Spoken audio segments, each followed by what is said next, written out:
طيب، في هذا الأسبوع نواصل الموضوع الثاني، يعني نشأة علم أصول الفقه. نشأة بمعنى ظهور، يعني من حيث التاريخ، ظهور علم أصول الفقه. يعني متى نشأ هذا العلم؟ هل هي موجودة؟ هل هو موجود آه، يعني في عهد الرسول أو لا؟ طيب إذن، طيب هل يمكن أن تنظر هذه الشاشة واضحا؟ boleh tengok slide. Ada yang tak nampak? Boleh doktor. طيب إذن الحصيلة التعليمية، يعني نهاية هذا الموضوع يتحقق لديك ما يأتي. أولا، بيان نشأة علم أصول الفقه في عصر النبي صلى الله عليه وسلم. ثانيا، بيان نشأة علم أصول الفقه في عصر الصحابة. وثالثا، بيان نشأة علم أصول الفقه في عصر التابعين والتابعين. طيب، إذن هذا من موضوعات التي سنتحدث في هذا الموضوع، يعني النشأة علم أصول الفقه في عصر النبي صلى الله عليه وسلم، ثم بعد ذلك عصر الصحابة وعصر التابعين، عصر التابعين، ومن أول مؤلف، من دون، معنى مدون يعني من الذي أول يجمع، أي الذي يجمع أصول الفقه. طيب، وأخيرا إن شاء الله سنواصل بعدة أسئلة تدريبية تجيب على هذه الأسئلة. طيب، أولا ننظر إلى تاريخ نشأة علم أصول الفقه. طيب، علم أصول الفقه وجد منذ أن وجد الفقه، يعني بداية آه، منذ وجود علم الفقه فوجود كذلك علم أصول الفقه. ما دام هناك فقه لازم حتما وجود أصول وضوابط وقواعد له. ما معنى هذا؟ ما دام هناك فقه، apabila wujudnya fiqh, lazim hatman, maka wajib ada usul dan juga dawabit. Dawabit maksudnya kita panduan, garis panduan. Wa qawaid lahu, yani anna fiqh lahu qawaid khassah. Baik. Jadi permulaannya ialah يعني مهما كانت علم أصول الفقه لم يجمع في كتاب واحد، لا تصبح مادة واحدة، ولكن dia mengiringi ilmu fiqh itu sendiri, walaupun pada asalnya tidak dikumpulkan lagi ilmu usul fiqh ini. طيب، فلذلك سبق الفقه علم أصول في التدوين.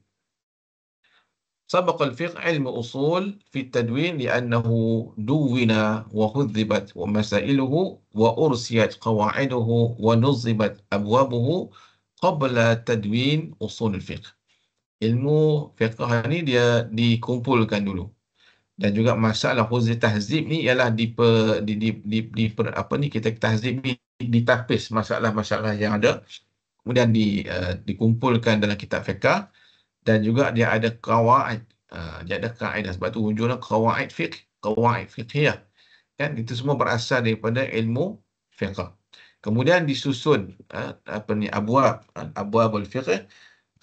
فلذلك نرى أن معظم كتب الفقه يعني هناك أبواب خاصة. Jadi biasanya mula dengan bab taharah. Itu permulaan daripada kita kata adanya fiqh, tapi ketika ini belum lagi ada ilmu usul fiqh, kan? طيب، ثم كانت قواعد ومناهج علم أصول الفقه مستقرة في نفوس المجتهدين، وكانوا يسيرون في ضوئها وإن لم يصرحوا بها. بمعنى قواعد ومناهج موجود. قواعد ومناهج علم أصول الفقه موجود في نفوس المجتهدين، ولكن لم يصرحوا بذلك. Walaupun mujtahid ni telah pun mengumpulkan ilmu fiqh, tetapi mereka tidaklah menzahirkan penggunaan usul fiqh ini. Tetapi mereka masing-masing ada manhaj dan juga qawaid khassah fi istinbatil ahkam, kan. Mathalan Ibnu Mas'ud, Abdullah Ibn Mas'ud, sahabi jalil, صحابي الفقيه عبد الله بن مسعود عندما كان يقول إن الحامل المتوفي عنها زوجها تنقضي عدتها بوضع حملها. Ini dalam masalah iddah wanita yang kematian suami, kan, wahia hamil, orang yang hamil, iddatuha tanqadi bi wad'il hamliha. Apabila dia melahirkan anak, maka habislah iddahnya, kan. Fa yastadillu biqaulihi ta'ala wa ulatul ahmali ajaluhunna ay yad'na hamlahunna.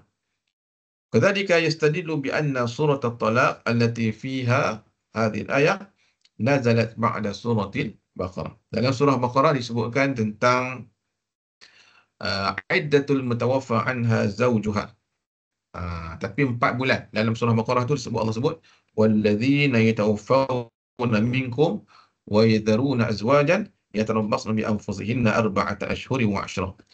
Idzan fi hadhihi al-ayah iddah المتوفى عنها زوجها هي 4 أشهر و10.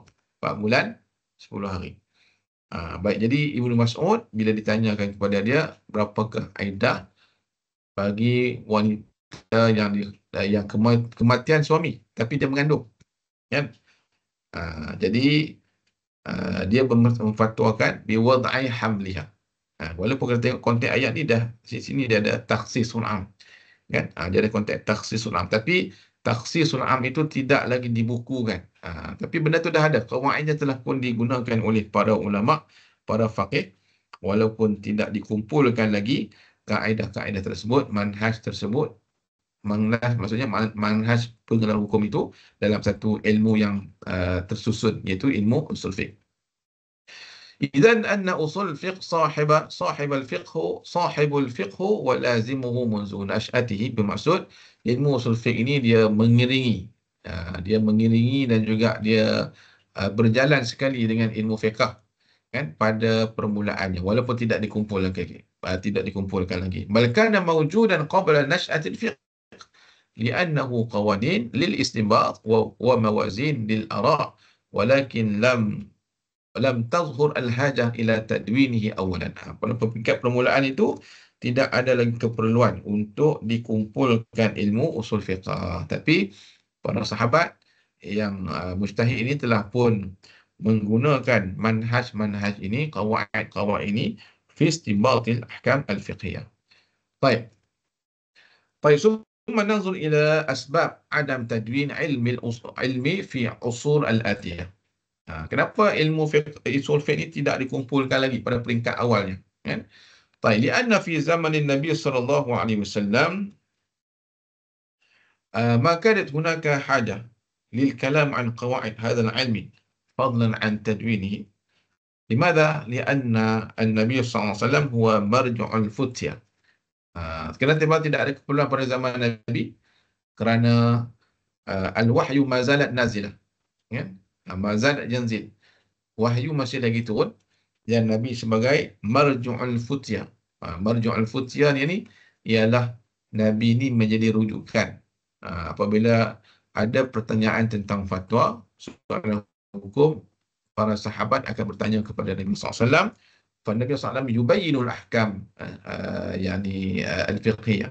Nabi menjelaskan hukum-hukum ini kepada para sahabat. Famakana hunaka min da'in lil ijtihad wal fiqh.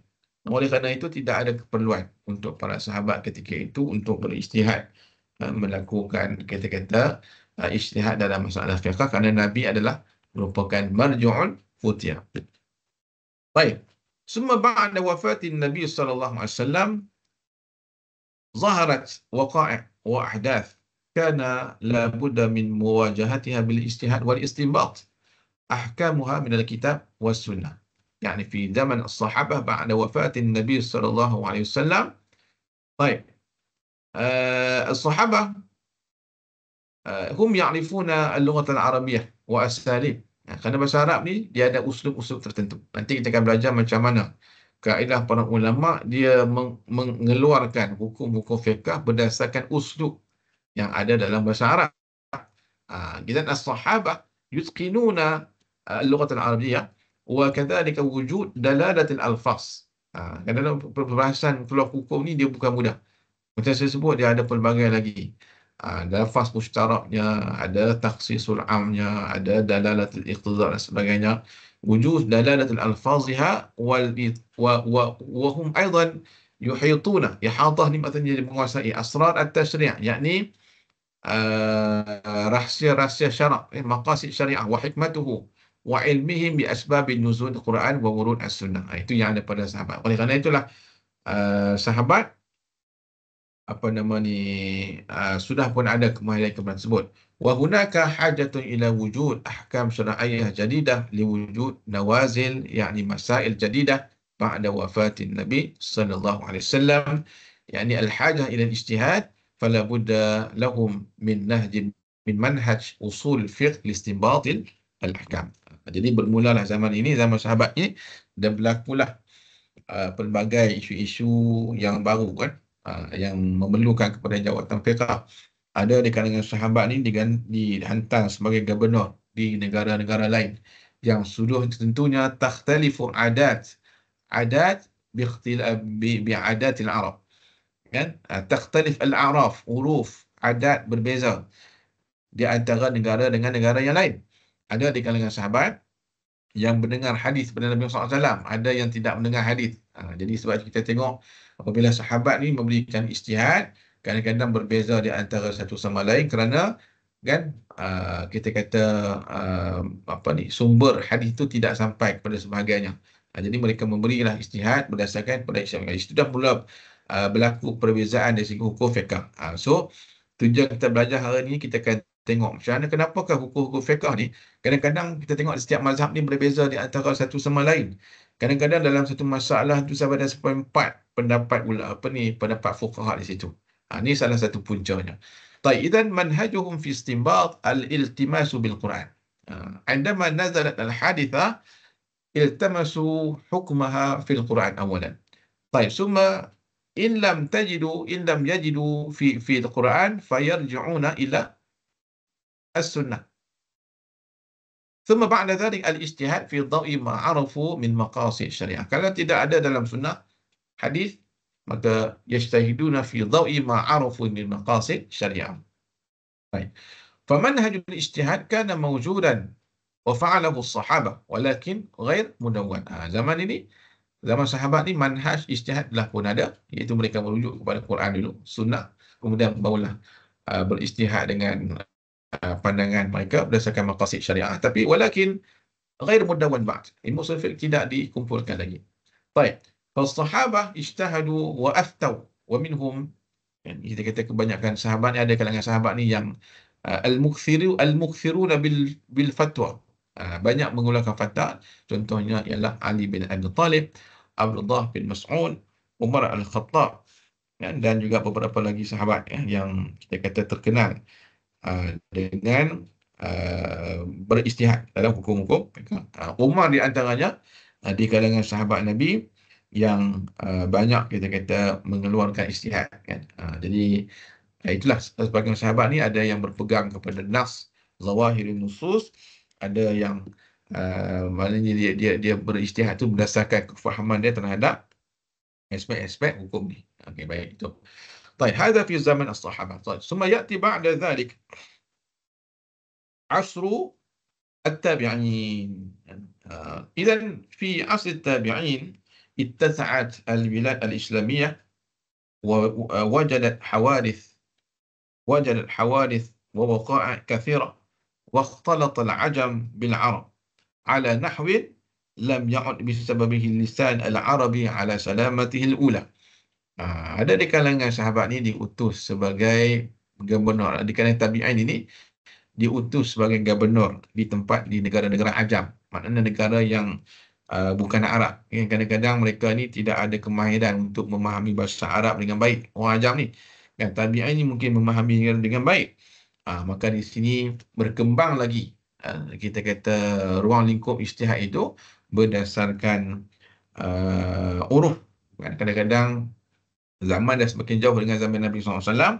Ada tabi'in yang belajar dengan sahabat sekian-sekian, ada yang mungkin tak belajar, ya, tapi ada yang mendengar hadis, mungkin tidak mendengar hadis, jadi mereka pun ta'addadat turuquhum fil istinbat, kan? Jadi dah makin kita berpecah ataupun semakin pelbagai kaedah-kaedah mereka dalam beristinbat ni, wattasa'an niqash wal jidal, dan berkembang juga bila kita beristihad ni, sudah tentu berkembang juga niqash wal jidal, wa kathurat al istibahat wal ihtimalat, semakin berkembang luasnya perbincangan dan juga perdebatan dalam sesuatu masalah. Wa kathurat al istibahat wal ihtimalat, begitu juga hukum makan ni semakin tak sama, kan? Baik. لأنهم ساروا أيضا على نهج الصحابة في الاستنباط ولقرب عهدهم في عن الصحابة ولتفقهم على الصحابة وأخذهم العلم منهم ولم تكن هناك حاجة إلى تدوين أصول فقه. Tapi walaupun begitu, tidak ada lagi keperluan untuk dikumpulkan ilmu usul fiqh pada zaman ini, kerana para tabi'in ini dia setidak-tidaknya walaupun jauh dengan zaman Nabi, tapi mereka masih bertemu dengan sahabat, mengambil ilmu daripada mereka. طيب، إذن متى بدأ تدوين علم أصول الفقه؟ يعني بعد انقراض عصر التابعين. sebab lalunya بعد مرور عصر التابعين بسبب اتساع بلاد إسلامية ووجود حوادث ووقائع جديدة والاختلاط العرب بالعجم. kita ni Arab ke Ajam? Malaysia ni Ajam kan? Ajam ni yang bukan berbahasa Arab, kan? Ada lidah sambil belacan, ada lidah budu, ada lidah cencaluk, macam-macam, kan? Okay, jadi ikhtilat al-Arab bil Ajam, hadha yuaddi ila yani kita mutatallibat, keperluan untuk mewujudkan ilmu usul fiqh di situ. Wa kathrat al-ijtihad wal mujtahidin wal ikhtilaf turuqihim fil istinbat. Baik. Jadi di sinilah bermulanya kita kata maknanya permulaan untuk mengumpulkan ilmu usul fiqh. Baik. طيب، الآن ننتقل إلى يعني من الذي أول مدون لعلم أصول الفقه. siapa yang mula-mula mengumpulkan ilmu usul fiqh ni. طيب، قيل إن أول من كتب في أصول الفقه هو أبو يوسف. أبو يوسف من هو أبو يوسف؟ هو صاحب أبي حنيفة، murid kanan kepada Imam Abi Hanifah. Walakin lam yasil ilaina syai'un min kutubihi. Tetapi walaupun dikatakan Imam Yusuf ni sebagai orang yang pertama mengumpulkan ilmu usul fiqh, tapi tidak ada kitab karangan yang sampai kepada kita pada hari ini. Walakin al-mashhur anna awwala man dawwana hadzal ilmi wa kataba fihi bi suratin mustaqillah. Surah mustaqillah ni maksudnya dikumpulkan dalam satu ilmu yang khusus, mustaqillah, ilmu yang berasingan dengan kitab fiqh. Yani huwa Imam Muhammad bin Idris Asy-Syafi'i. Man huwa? Apakah Muhammad Idris bin Asy-Syafi'i? Imam Syafi'i lah. Kan kita panggil Imam Syafi'i. Namanya Muhammad bin Idris Asy-Syafi'i, Imam Syafi'i. Wa qad allafa kitabahu al-mashhur, yani kitab Ar-Risalah. Jadi ingat nama lagi. Namanya ialah kitab Ar-Risalah. Siapa yang mula-mula mengumpulkan ilmu usul fiqh? Ialah Imam Asy-Syafi'i. Ingat nama Muhammad bin Idris Asy-Syafi'i. Baik. Baik. Itu sedikit kisahlah tentang kita kata sejarah pengumpulan usul fiqh. Baik.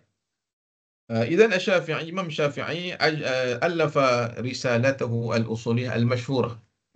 ألف رسالته كتاب الرسالة المشهورة وتكلم فيها عن القرآن وبيانه للأحكام وبيان السنة للقرآن والإجماع والقياس والناسخ والمنسوخ والأمر والنهي. Jadi kita bagi dalam usul fiqh, Imam Syafi'i dah sentuh, dah mula tulis dalam kitabnya, kitab Risalah. وذلك طريق الاحتجاج بخبر واحد ونحو ذلك من أبحاث الأصولية. Kan? Jadi Imam Syafi'i dah mula kumpulkan manhajnya dalam istinbat hukum. Jadi Imam Syafi'i ada satu manhaj. Kemudian Imam Abu Hanifah pun walaupun tidak dikumpulkan, tapi dia ada manhaj tersendiri dalam istinbat hukum ni. Imam Malik pun ada manhaj tersendiri. Sebab itu kita tengok perbezaan hukum hakam dalam kitab fiqh ni. Sana bukan masalah kita pernah sebut sebelum ni, bukan masalah hadis saja. Kan, masalah dari segi nak memahami teks asal Quran itu dalam bahasa Arab. Kan? Jadi ayat yang bertembung, nampak macam ayat bertembung, boleh tak Quran kan mentaksiskan hukum umum dalam boleh tak sunnah hadis ni dia mentaksiskan hukum umum dalam Quran. Kan itu pun kita kata ada perbezaan di situ yang menyebabkan perbezaan dari segi kitab hukum fiqh ni. Baik. Baik, والآن طريقة الأصوليين. مسالك العلماء في البحث أصول الفقه. Okey. Masalik maknanya, masalik ataupun tariqah ni kaedah para ulama dalam perbahasan nak mengkaji tentang ilmu usul fiqh ni. Baik, dia hunaka tariqatain. Hunaka tariqatan, thalatha tariqah kan. Dia ada thalatha turuq. Awalan tariqah mutakallimin. Yang pertama kita sebut sebagai tariqah mutakallimin. Thaniyan tariqah al-Hanafiyah. Wa thalithan al-jama' baina tariqatain. Jadi ulama mutaakhirin, ulama selepas yang kebelakangan ni, dia menggabungkan di antara tariqah mutakallimin dengan tariqah Hanafiyah. Sebab itu tapi kita ni kita akan belajar dua-dua lah kan. Bila dari kita usul fiqh ni dia akan gabungkan tariqah mutakallimin dengan tariqah Hanafiyah, macam mana kaedah manhaj kan dalam pengenalan hukum. Baik, na'ti awalan ila tariqah mutakallimin. Baik, sebelum tu saya nak ingatkan, sebelum kita mulakan kelas setiap minggu ni, kamu boleh dah download course teaching plan dalam goals untuk usul fiqh. Yang kamu tengok setiap tajuk apa yang kita belajar, dan dah ada nota dalam goals tu. Baik, bagi yang nak menulis, nak mencatat ni, kena prepare dah awal-awal kan. Jadi mungkin kamu sebelum kelas kamu tengok dulu apa ni goals tu, tajuk nota tu ambil, kalau print lagi bagus lah. Bolehlah catat di situ. Tidaklah mendengar saja. Okey. Kalau kamu baru nak datang pagi ni, baru nak dengar ni, kamu nak catat, tak tahu nak catat kat mana, kata hilang. Dengar macam tu je lah. Baik, takut tak faham. Baik. Awalan tariqatul mutakallimin. Baik. Tariqah taqrir al-qawaid al-usuliyah mad'umatun bil adillah wal barahin duna iltifat ila muwafaqati aw mukhalafati hadhihi al-qawaid lil furu' al-fiqhiyah al-manqulah 'an al-a'immat al-mujtahidin. Apa maksud dia? Dia kaedahnya ialah tariqah taqrir al-qawaid usuliyah. Dia memperakukan qawaid usuliyah ni. Qawaid usuliyah maksudnya qawaid istinbat hukum ni, yang mana disokong, mad'umah disokong dengan dalil-dalil syarak dan juga wal barahin. Barahin ialah kita kata bukti-bukti lah, dalil-dalil ni duna ittifaq ila muwafaqah atau mukhalafah hadhihi al-qawaid lil furu' fiqhiyah, tanpa melihat kepada apa ni sama ada muwafaqah. Muwafaqah ni ialah persamaan ataupun perbezaan kaedah-kaedah usul ini dengan furu' fiqhiyah yang dimangkulah an a'immatil mujtahidin, yang dinukilkan daripada ulama-ulama yang mujtahid. Maksudnya ialah mereka meletakkan satu kaedah usul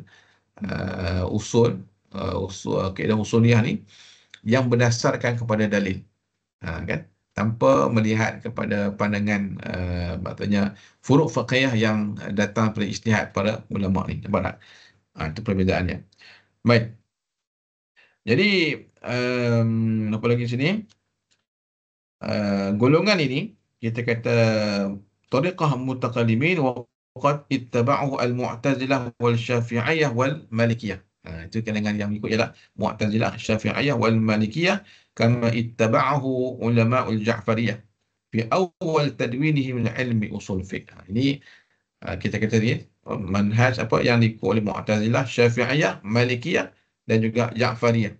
Dalam mereka nak istinbat hukum ni, mereka menggunakan metod ini. Kan? Baik. ثم يأتي بعد ثانيا طريقة الحنفية. kaedah Hanafi macam mana pula? تقوم على تقرير القواعد الأصولية على مقتضى ما نقل عن الأئمة من فروع فقهية. Sedikit berbeza dengan yang pertama tadi. Kalau yang pertama dia letak qawaid dulu. Dia letak usul qawaid usuliyah dulu, barulah datang lepas itu hukum akam. Tariqah Hanafiyah ialah dia takrir al-qawaid usuliyah. Ini membina kaedah-kaedah usul ni berdasarkan apa yang dinukilkan daripada imam-imam mazhab Hanafi ni dalam masalah-masalah fiqhiyah, furu' fiqhiyah. Furu' fiqhiyah ni masalah fiqh yang cabang tu. Jadi dikumpulkan dan dikaji apakah metod ataupun manhaj qawaid yang digunakan dalam penetapan hukum. Jadi dia berdasarkan furu' tu, dia kaji, dia buat qawaid ataupun kaedah istinbat hukum dalam mazhab Hanafi. Ini perbezaan di antara dua tariqah ini. Sebab itu kita tengok tariqah Hanafiyah dengan mutakallimin kadang yang memang dia macam ni kan, dia jauh. Kadang-kadang ada masalah mazhab Hanafi kata haram, mazhab Syafi'i kata halal. Kan?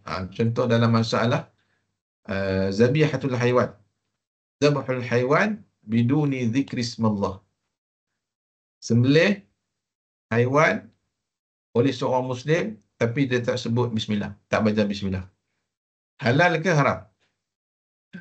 Jadi masalah ini hunaka khilafun bainal Hanafi wa Syafi'i.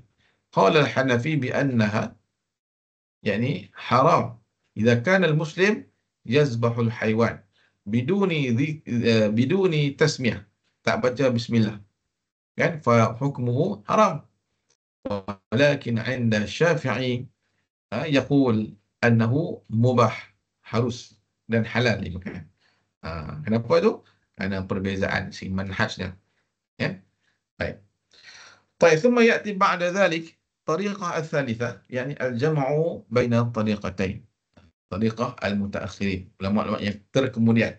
Dia menggabungkan di antara dua tariqah ini, yakni taqrir al-qawaid al-usuliyah al-waridah allati yasnaduha ad-dalil allati yusniduha ad-dalil litakuna mawazin al-istinbat wa hakimatun ala kulli ra'yin wa ijtihad ma'a ittifaq ila al-manqul 'anil a'immah min al-furu' al-fiqhiyah. Maksudnya jadi mereka ni membina kaedah-kaedah usul yang datang bersandarkan kepada dalil sebagai mawazin sebagai pertimbangan dalam istinbat hukum.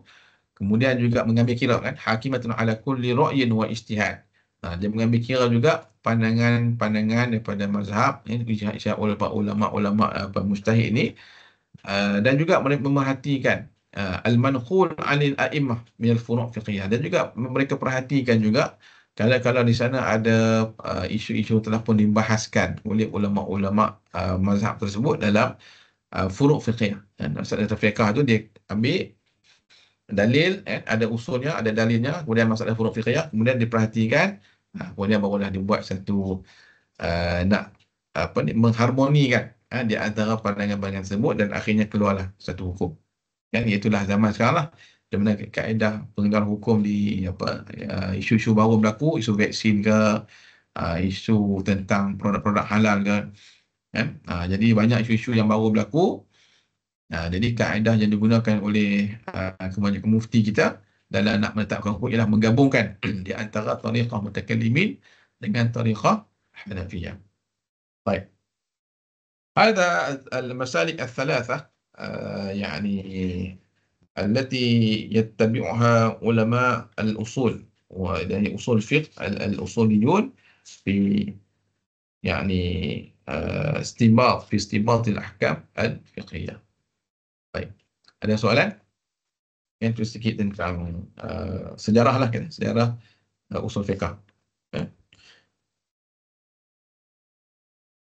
Okay, saya dah habis tajuk yang pertama. Saya buka, kalau ada soalan. Kalau tak ada soalan, kita pergi kepada tajuk yang kedua. Doktor, Ya. boleh tak kalau doktor terangkan balik yang 3 tadi tu? Kau secara ringkas sebab semacam keliru. Yang ni, maknanya yang manhaj tadi ke? Yang Thoriqah tadi. Oh, betul. Okey, baik. Okey, tariqah usuliyin. Ya, okey. Tariqah mutakallimin ni ialah dia membina kawaid usul ini berdasarkan kepada dalil. Berdasarkan kepada dalil, maksudnya dia meletakkan dalil syarak dulu. Dan tanpa melihat kepada furuk fiqhiyah. Kan? Maknanya dia dalil Quran tu ataupun hadis, kan? Dan juga usul-usul bahasa Arab, dia membina satu, dia buat kaedah, dia buat kawaid dulu, buat manhaj, dan tidak mengambil kira pandangan-pandangan ijtihad daripada ulama-ulama mujtahid. Okey, itu yang pertama. Yang kedua, ulama Hanafi, dia membina kawaid usuliyah, itu, kawaid usul fiqh itu berdasarkan apa yang dibahaskan oleh para ulama dalam mazhab Hanafi ini dalam masalah-masalah fiqh. Contohnya ulama ni dia membincangkan isu-isu yang berlaku, kan? Kemudian dari situ mereka mengkaji dan meletakkan satu kaedah usul dalam mazhab Hanafi. Okey. Yang ketiga ni dia menggabungkan tariqah mutakallimin dengan Hanafi. Maknanya mereka melihat kepada kawaid usuliyah dan pada masa yang sama mengambil kira, kan? Mengambil kira pandangan dan juga ijtihad yang datang daripada pada imam-imam mazhab ni, mujtahid ni, dalam masalah-masalah fiqh. Kemudian barulah kita kata ditetapkan satu ketetapan hukum untuk kita diikutilah oleh siapa yang bertanya. Nampak kan? Kan ada beza tu. Yang pertama letak dulu kawaid, yang kedua dia ambil kira pandangan ulama mazhab, kemudian yang ketiga digabungkan di antara dua tariqah tadi. Okey. Baik. Terima kasih, Doktor. Ada soalan lagi?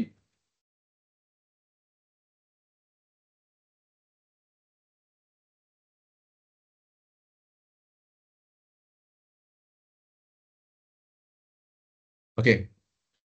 Kalau tak ada soalan, kita pergi kepada topik yang kedua ini. Kita mula tadi pukul 8.30, 8.30, 9.30. Sekarang baru pukul. Dah sampai sejam ya. Okey. Baik.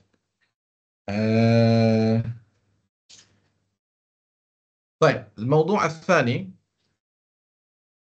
الحكم الشرعي وأنواعه. Dah masuk kepada takrif hukum syarak dan juga apakah jenis-jenis hukum syarak yang ada. Okey. يعني الحصيلة التعليمية، أولا بيان حكم الشرعي وأقسامه، توضيح الحكم التكليفي وأقسامه، وتوضيح الحكم الوضعي وأقسامه.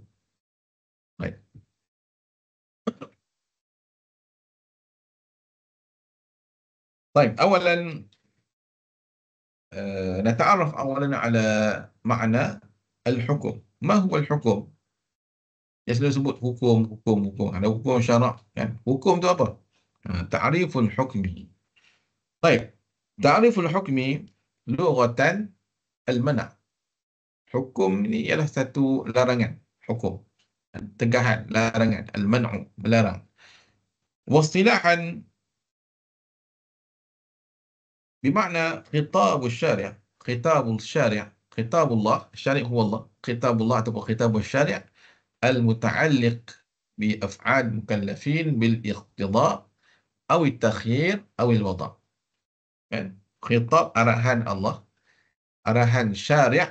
Syari' ni Allah, yang berkaitan dengan af'al mukallafin, sama ada berbentuk tuntutan, iqtida' tuntutan, thani takhyir pilihan, awil wada', wada'i. Baik, ma makna khitabullah? Khitabullah bermakna kalamullah mubasharatan, yakni Al-Quran. Kalamullah mubasharatan atau biwasitah. Biwasitah dengan perantaraan. Kita baca Quran mubasyarah, kalamullah mubasyarah. Atau biwasitah, ataupun perantaraan, yakni as-sunnah wal ijma' wal adillah syar'iyyah al-ukhra. Ini kita awas. Jadi ada huwa makna khitabullah. Nah, kalau khitabullah ni kadang-kadang datang sunnah ni Nabi sampaikan, kan, ijma' dan juga dalil syar'iyyah al-ukhra. Baik. Wa fi'l mukallaf, man huwa mukallaf? Yakni kita sebut mukallaf ni, kan, kita semua mukallaf, kan? Mukallaf.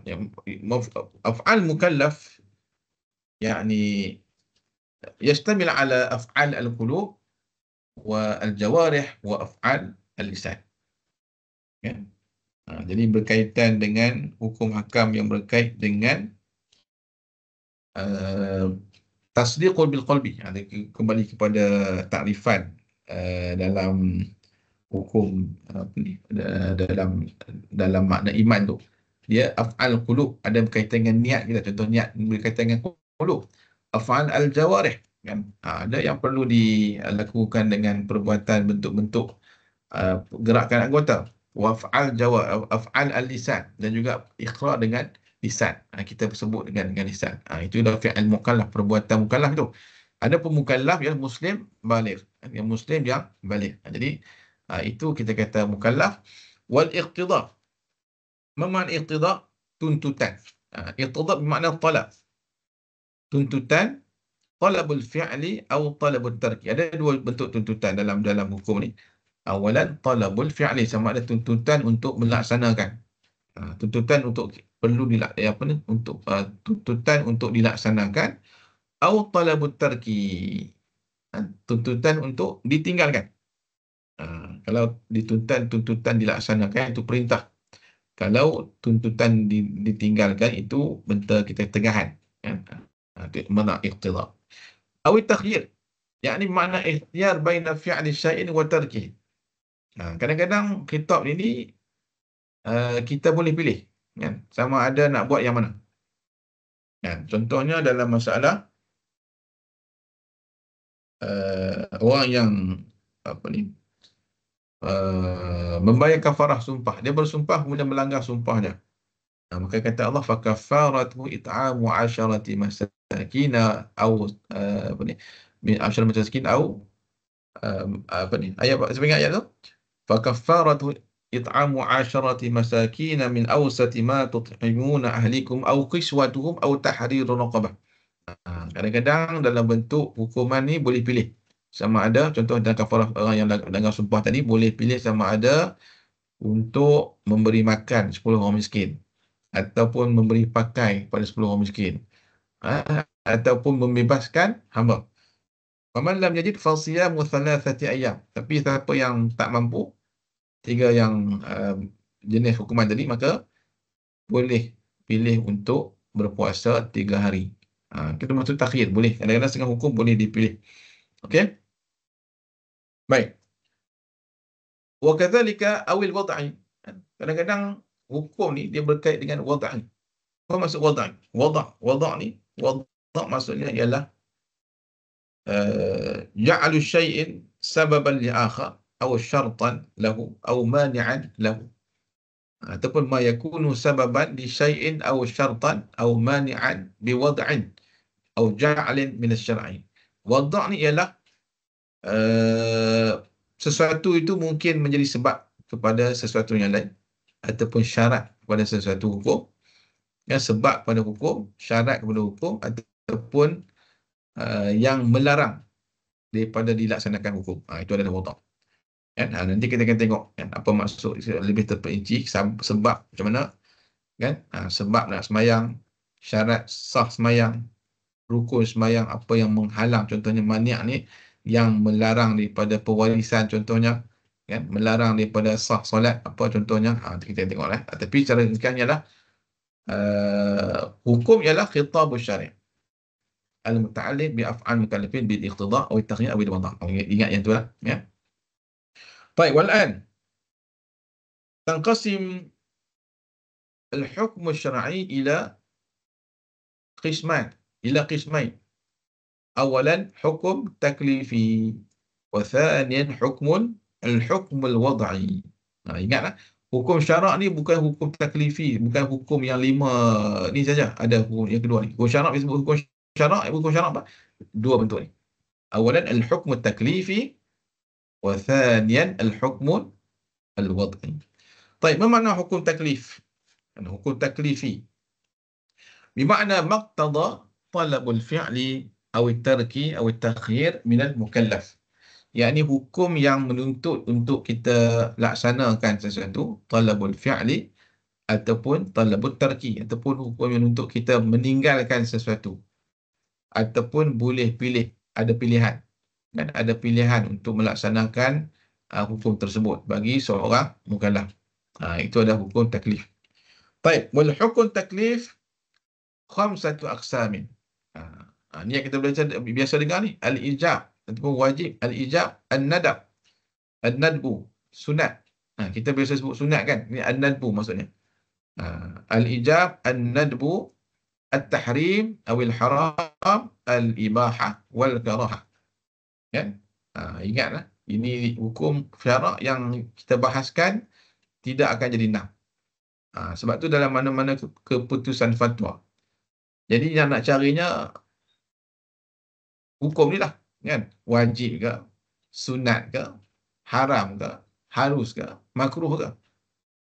Jadi dalam usaha nak mencari, meletakkan hukum-hukum inilah perlu kepada kajian daripada aspek dalilnya, kan? Aspek pendalilan hukumnya, kan? Ijtihad ulama, uruf dan sebagainya.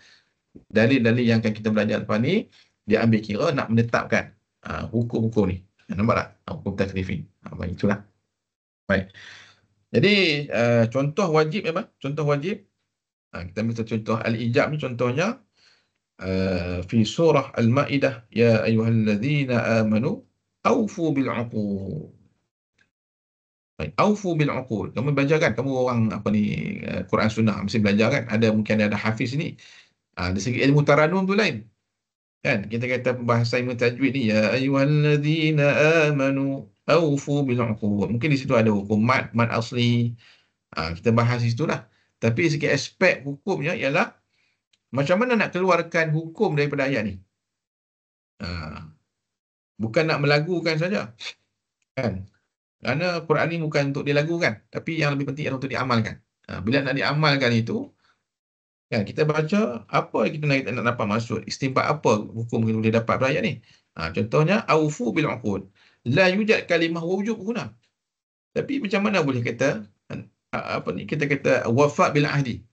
Al-wafa'u bil ahdi. Dan ayat ni cerita tentang memenuhi janji. Jadi memenuhi janji ni adakah wajib? Adakah sunat? Adakah harus? Adakah makruh? Kan? Kerana tidak disebutkan hukum di situ. Inilah datangnya usul fiqh ni untuk nak istinbat hukum.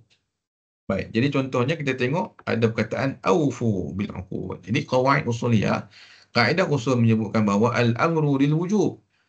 Kan? Bila kita ada fi'il amar, maka dia menunjukkan kepada satu benda yang wajib. Itu kaedahnya. Al-amru lil wujub. Idzan wajadna kalimah aufu. Kan? Yang fi'il amar ialah aufu bil 'uqud. Jadi hukumnya ialah al-ifa bil 'uqud wajibun syar'an. Memenuhi janji ialah hukumnya wajib dari segi aspek syaraknya. Kan? Kenapa kita tahu hukum wajib? Kerana berdasarkan kepada kaedah usuliyah yang telah pun ditetapkan oleh para ulama. Baik, wa kadzalika na'khudh masalan fi ayat at-tahrim. Kan? Masalan qauluhu ta'ala wa la taqrabuz zina innahu kana fahishatan wa sa'a sabila. Baik, hadhihi al-ayah tatahaddath fi qadhiyah zina. Wa la taqrabuz zina. Jangan kamu hampiri zina. Innahu kana fahishatan wa sa'a sabila. Baik, soalannya sini. Dalam ayat ini tidak dinyatakan perkataan haram, melainkan Allah Subhanahu Wa Taala menggunakan uslub wala taqrabu. Ini uslub la an-nahyi. Jadi kalau kita tak belajar usul fiqh ni, dia kalau contoh dia belajar Quran Sunnah tapi tak ada usul fiqh, dia akan jadi satu kelompongan. Kerana kita tak sampai, tak tahu kaedah macam mana. Kita hanya lagu kan, mungkin lagu kan taranum dan sebagainya. Tapi apa inputnya? Kan? Jadi sebab tu kalau setengah orang tak belajar usul fiqh ni, dia akan, kalau nak mentafsirkan Quran, dia tak layak. Kalau sekadar berpandukan kepada zahir nusus tak cukup. Kan? Kena belajar kaedah usul ni. Jadi dalam ayat ni tidak ada perkataan haram pun. Melainkan Allah sebut la taqrabu, ada nahyu. Cuma bila kita beritahu usul fiqh ni lebih sikit. Kan? Ulama ditetapkan an-nahyu lit-tahrim. Kan? An-nahyu lit-tahrim. An-nahyu yufidu tahrim.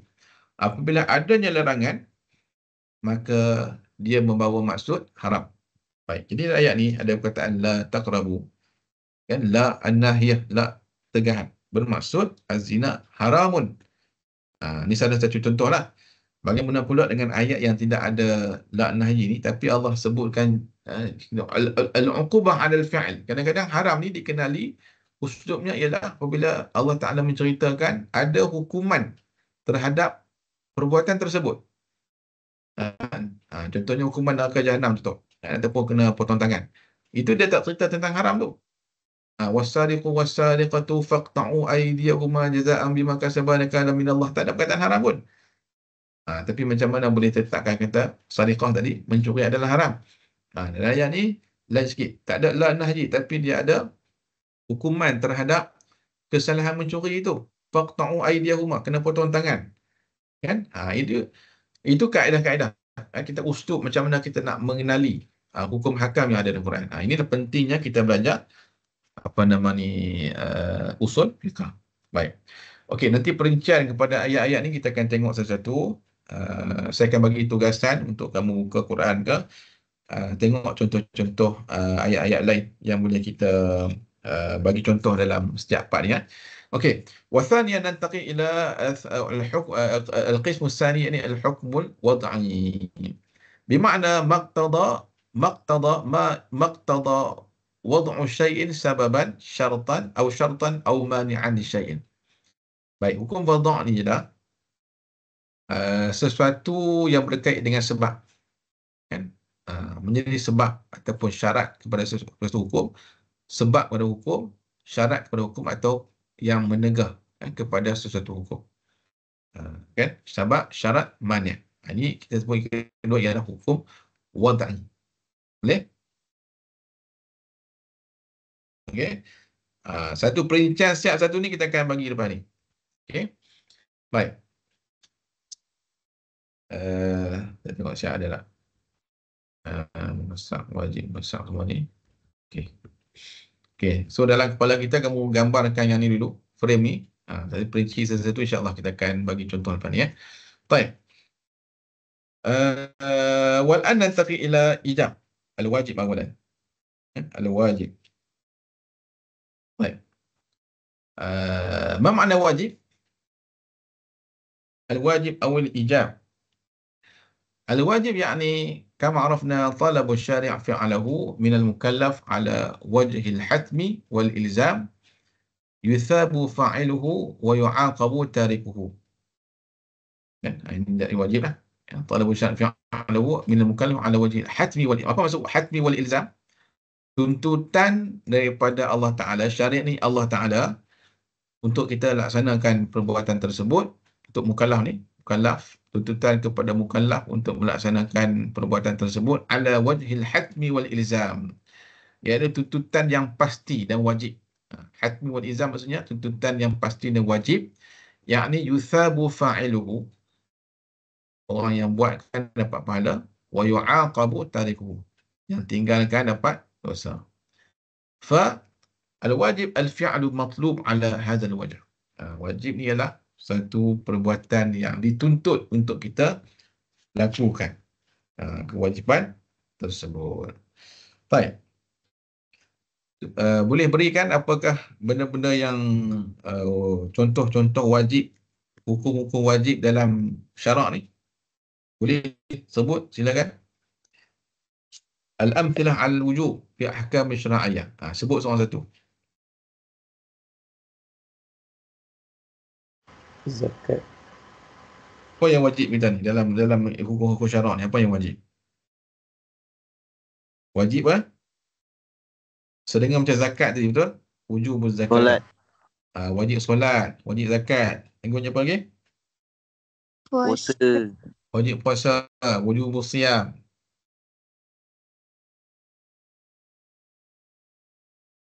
Wajib Lagi? tutup aurat.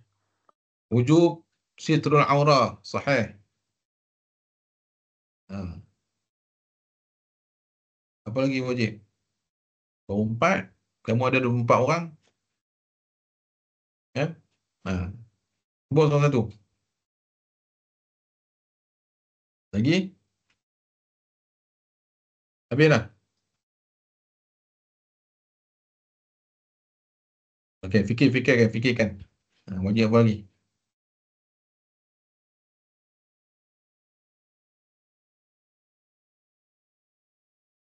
Belum puasa ni lah, jam otak dia slow je.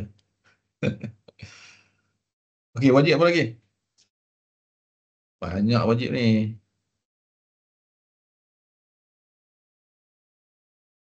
Habis dah?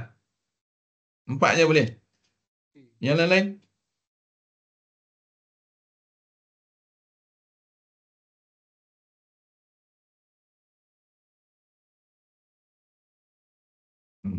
Banyak dah. Okey, saya nak 10. Bagi lagi 6. Baru 4. Haji. Wajib haji. 5. 6. Taat ibu bapa. Wujub ta'atul walidain. Okey, betul. 7. Yang ke-8.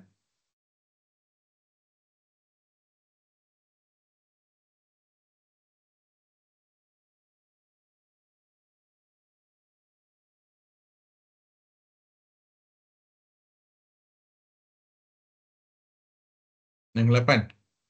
Wajib apa? Pemimpin, Ustaz. Wajib memimpin. Wujubul adli. Wujubul adli ni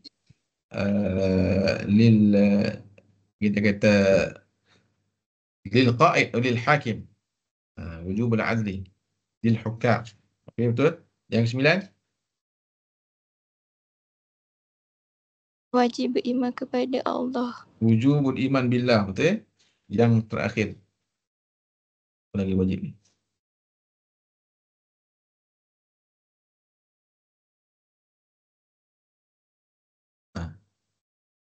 Biarlah. Mana? 10.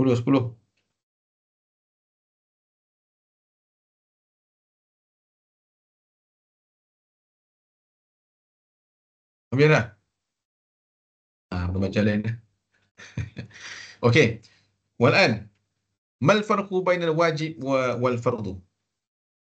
Kan? Kadang-kadang kita tengok fardu semayang, kewajipan solat, kefarduan solat. Hal hunaka al-farqu bainal fardu wal wajib?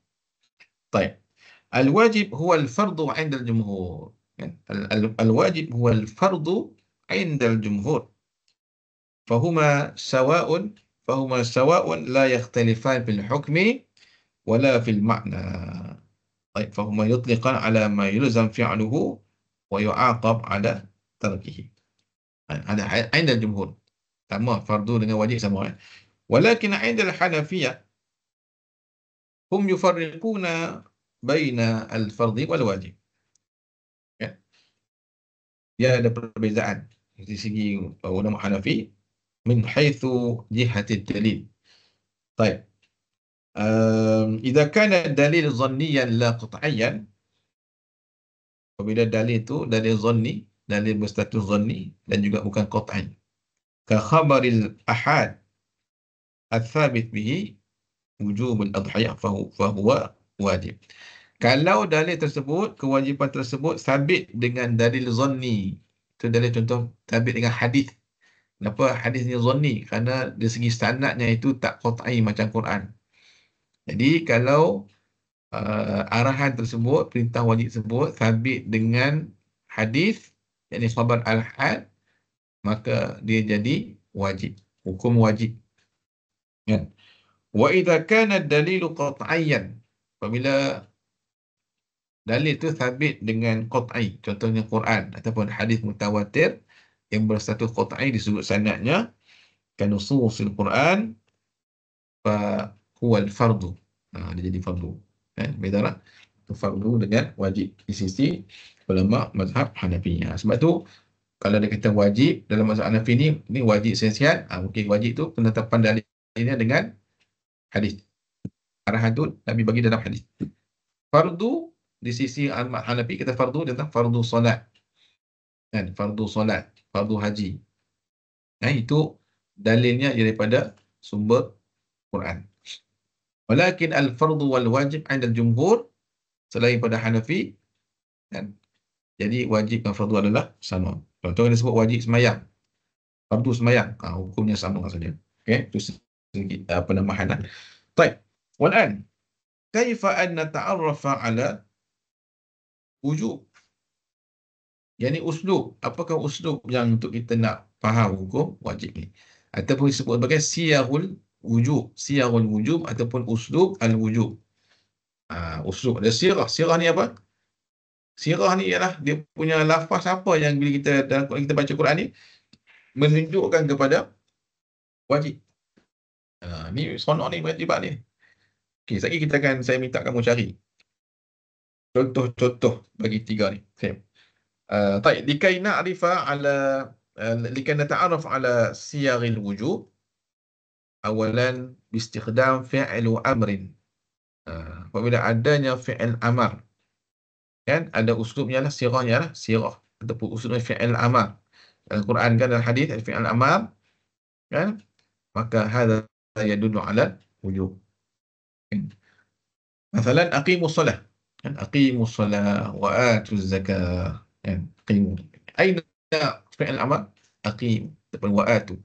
Aqimu ialah fi'il amar. Idzan apa hukumnya istinbat di sini? وَأَقِيمُوا الصَّلَاةَ وَآتُوا الزَّكَاةَ. فالحكم المستنبط من الآية هو apa hukumnya? Siapa nak cuba? Bila kita sebut hukum tadi, apa yang hukum yang lima tadi? Hukum tadi yang nak sebut lima tadi. Sama ada wajib ke, haram ke, mubah ke, makruh. Idzan al-hukmul mustanbat min al-ayah huwa as-salatu wajibah. As-salatu wajibatun. Solat itu wajib. Sirahnya ialah bisirati fi'lu amrin wa hiya aqimu. Itu kita kayak metod tu. Itu kita kata metod istinbat hukum tu. Kalau kita sekadar baca dirikan sembahyang. Kita pun mensyarahkan dirikan sembahyang. Dirikan sembahyang ni, nak diri ni sunat ke, wajib ke, makruh ke? Kan? Aqimu, Allah guna aqimu tapi tak sebut perkataan wajib. Jadi belajar usul fiqh ni dapatlah kita kenal. Rupanya dia ada aqimu bidan fi'il amar, dia bukan wajib, dia hukumnya. Bila disebut hukum ni, hukum ialah kena sebutkan lima hukum tadi tu. Wujubus solat ataupun solatu wajibah. Barulah kalau nak sempurna lagi, solatu wajibah bisirati atau bi uslubin fi'lu amrin wa hiya aqimu. Kan, itulah istinbat hukum daripada ayat ni. Okey. Wal'an binaan ala yani sighatul ula fi'il amr ni, datangkan 5 lagi contoh. Kan? 5 contoh. Tak apalah. Contoh tu okey, saya terangkan dulu. Nanti saya masa kita berhenti sekejap, kemudian kita sambung balik tu, kamu akan cari contoh-contoh ayat yang ada fi'il amr ni, kan, dan kita tengok apa hukumnya. Okey. Baik. Thaniya sirah fi'lul mudari' al-muqtaran bilamil amri. Al-fi'l al-mudari' al-muqtaran bilamil amri, itu fi'il amr yang disertai, muqtaran disertai dengan lam amar. Kan, bukan lam ni lam amar. Macam mana kena lam amar? lam yang digabungkan dengan fi'il amar. Contohnya liyunfiq zu sa'atin min sa'ati. Liyunfiq zu sa'atin min sa'ati wa man qudira alaihi rizquhu falyunfiq mimma atahullah. Liyunfiq maksudnya hendaklah seorang suami yang zu sa'atin, hendaklah menginfakkan orang yang senang daripada hartanya itu. Ini dalam bab masalah nafkah, nafkah kepada isteri. Jadi berapa kadarnya? Berapa ringgit nak bagi? Kan? Adakah sama di antara setiap orang? Maka Allah Quran sebut liyunfiq zu sa'atin min sa'ati. Hendaklah menginfakkan orang yang senang daripada hartanya itu. Maknanya tahap kesenangan tak sama di antara satu sama lain. Kerana ada orang gaji yang 5,000, ada gaji 10,000, ada gaji 1,500, ada gaji 1,000. Jadi tak sama, tak boleh nak pukul rata. Jadi dalam ayat ni, Quran tak tetapkan la yuhaddid miqdar, walakin al-amru nafaqah wajib. Kenapa kata nafkah ni wajib? Bina'an ala hadhil ayat liyunfiq zu sa'atin min sa'ati. Kerana di sini ialah ni sebut ni fi'il mudhari'. Kamu kenalkan fi'il mudhari' kan? Yunfiquna, yaf'alu. Kamu belajar dulu kan? Yaf'al, yaf'alani, yaf'aluna, taf'alu, taf'alani, taf'alna. Itu tengok balik masalah. Jadi dalam Quran ni dia ada fi'il mudhari', ba'd al-alfaz muqtaran bilamil amr. Ni lam ni. Jadi bila kita jumpa di sini, maka bermaksud wajib. Nampak tak uslub tu? Uslub kena sampai baca Quran, cuba perhatikan ada tak ayat-ayat macam ni. Bila jumpa maksudnya, ayat ni cerita apa? Wujubun nafaqah, yani wujubun nafaqah min az-zawj ala zawjatihi hasba si'atihi. Wajib nafkah seorang suami ke atas isterinya mengikut keadaan dirinya, mengikut kesenangan dirinya. Kan? Jadi tak samalah di antara satu sama lain. Boleh faham kan? Fi'il mudhari'. Contohnya dalam ayat puasa contoh. Ayat puasa apa? Faman syahida minkum asy-syahra falyasum. Itu ayat Quran. Faman syahida minkum asy-syahra falyasum. Sambil-sambil ni kita sampai Quran sebelah boleh cari. Tapi Quran dalam dalam Quran Android pun boleh cari. Faman syahida minkumus syahra falyasum.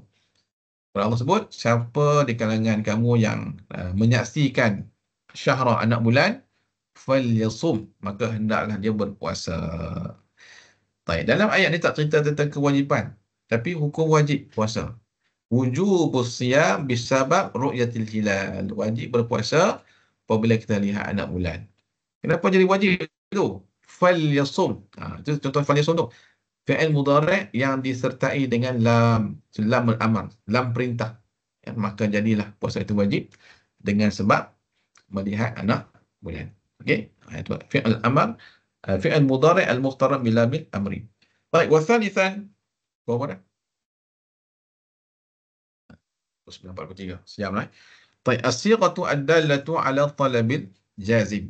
As-sighah ad-dallatu 'ala talabil jazim. Kadang-kadang nak kenal wajib ni, dia dengan cara sirah ni usul ialah ayat tersebut dia membawa kepada, menunjuk kepada satu tuntutan yang pasti. Talabil jazim, tuntutan yang pasti. Baik, masalan walillahi 'alan nasi hajjul baiti man istata'a ilaihi sabila. Walillahi 'alan nasi. Kan? Ini kata-kata ni kamu kena kemahiran ni. Dan nak menterjemahkan ayat Quran ni, dia setiap meletakkan huruf ni dia ada maksud sendiri. Walillahi 'alan nasi hajjul baiti. Baik, cuba terjemahkan ayat ni. Siapa yang nak cuba? Walillahi 'alan nasi hajjul baiti man istata'a ilaihi sabila. Siapa nak cuba terjemahan ayat? Kemudian kita tengok hukum dia macam mana.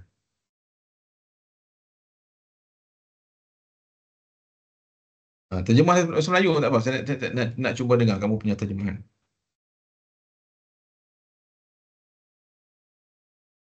Silakan. Kita tunggu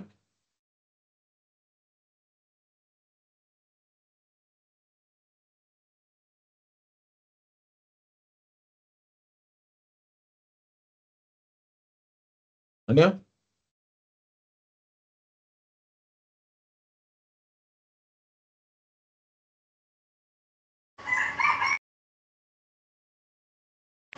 Saya cuba, Doktor. Silakan. Siapa nama? Saya Muhammad Rizal. Okey, silakan Rizal. Walillahi ala nasi hijil baiti, dan bagi Allah ke atas manusia untuk haji Ya. mengunjungi Baik, betul. Baitullah. Bagi orang yang mampu kan.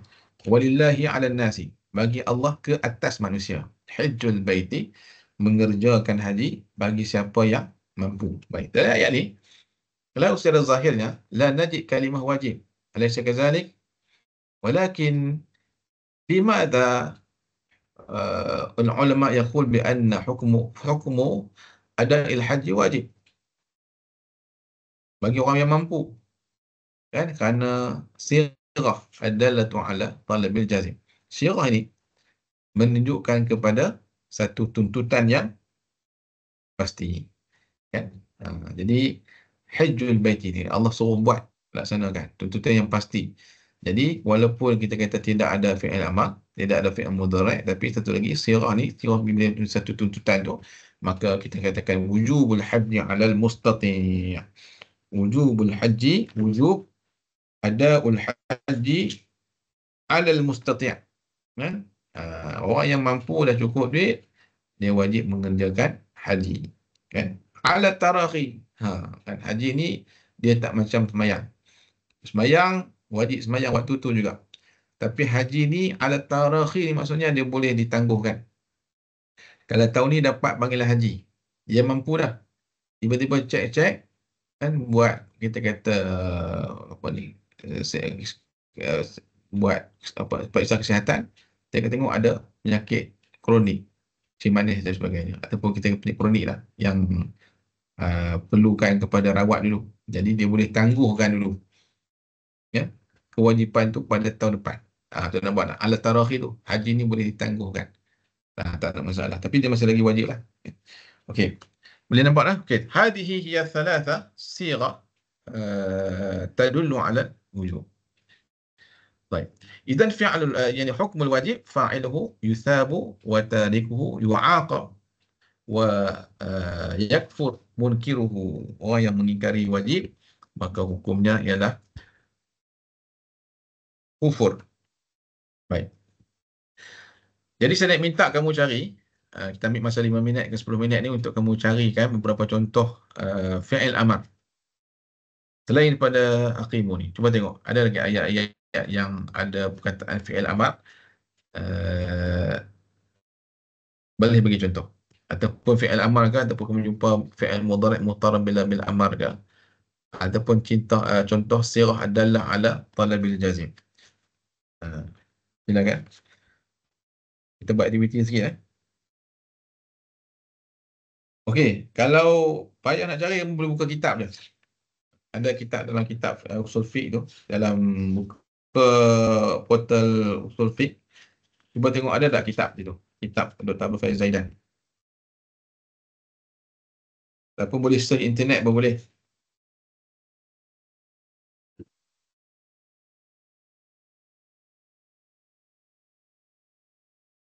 Okey, siapa yang boleh bagi satu contoh fi'il amar selain pada aqimus solah?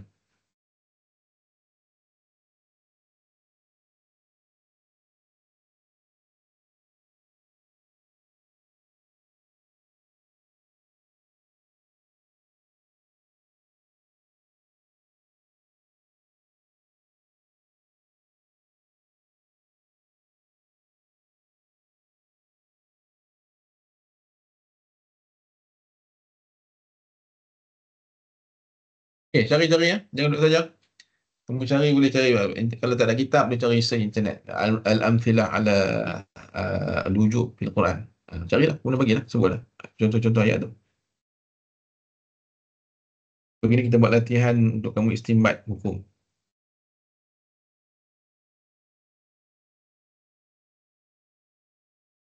Taz. Baik, tafadhal. Mas Muki? Nadia. Okey, Nadia, tafadhal Nadia. Fastaghfiruhu summa tubu ilaihi. Fastaghfir summa tubu ilaihi. Baik. Ilaihi. أيوة.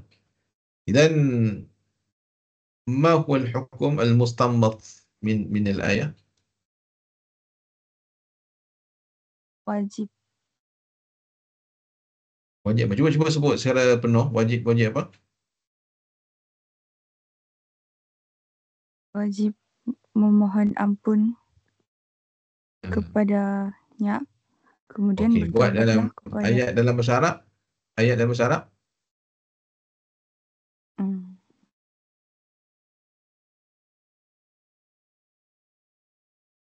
Wujubul istighfar, kan? Wujubul istighfar wa wujubut taubah. Okey?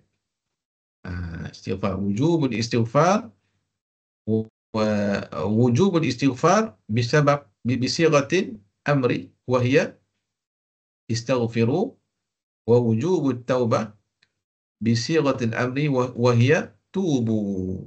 Betul? Ahsanti ya Nadia. Okey, ada lagi tuan lain? Ustaz, Tafadhal. Nama apa? nama Muhammad Izan. Tafadhal Rizal. Ayat surah Baqarah. Kulu mimma fil ardi halalan thayyiban. Aywa. Kulu mimma fil ardi halalan thayyiban. Okey, apa istimak kita boleh ayat hukum istimak hukumnya? في هذه الآية يجب علينا أن أكل مأكولات حلالا وطيبا. Baik. Aywa.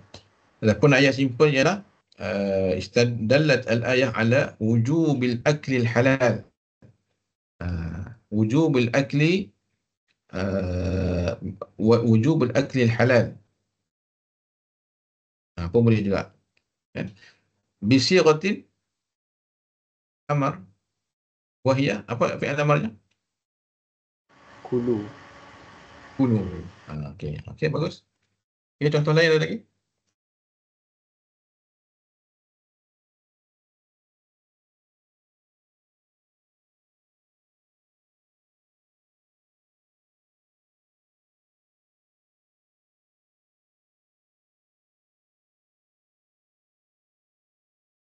Okey, kalau ada jumpa yang fi'il mudhari' al-muqtaran bil lamil amr ni, selain pada liyunfiq ni.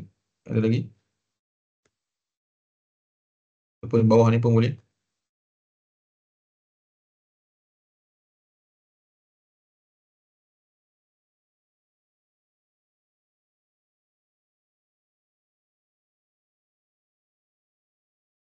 Okey, fadhal.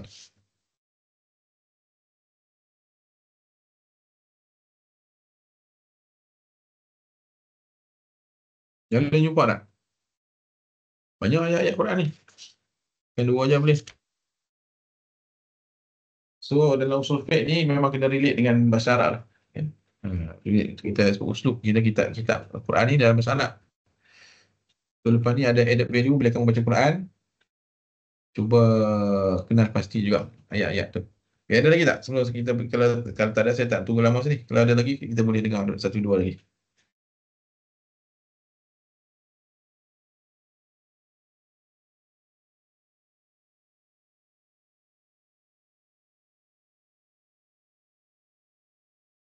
Okey, kalau tak ada, saya minta kamu cari nanti. Kan? Kalau tak dapat cari sekarang ni, ibhathu al-amthilah ala siratul wujub, ونناقش إن شاء الله في المحاضرة القادمة. أوكي؟ أوكي.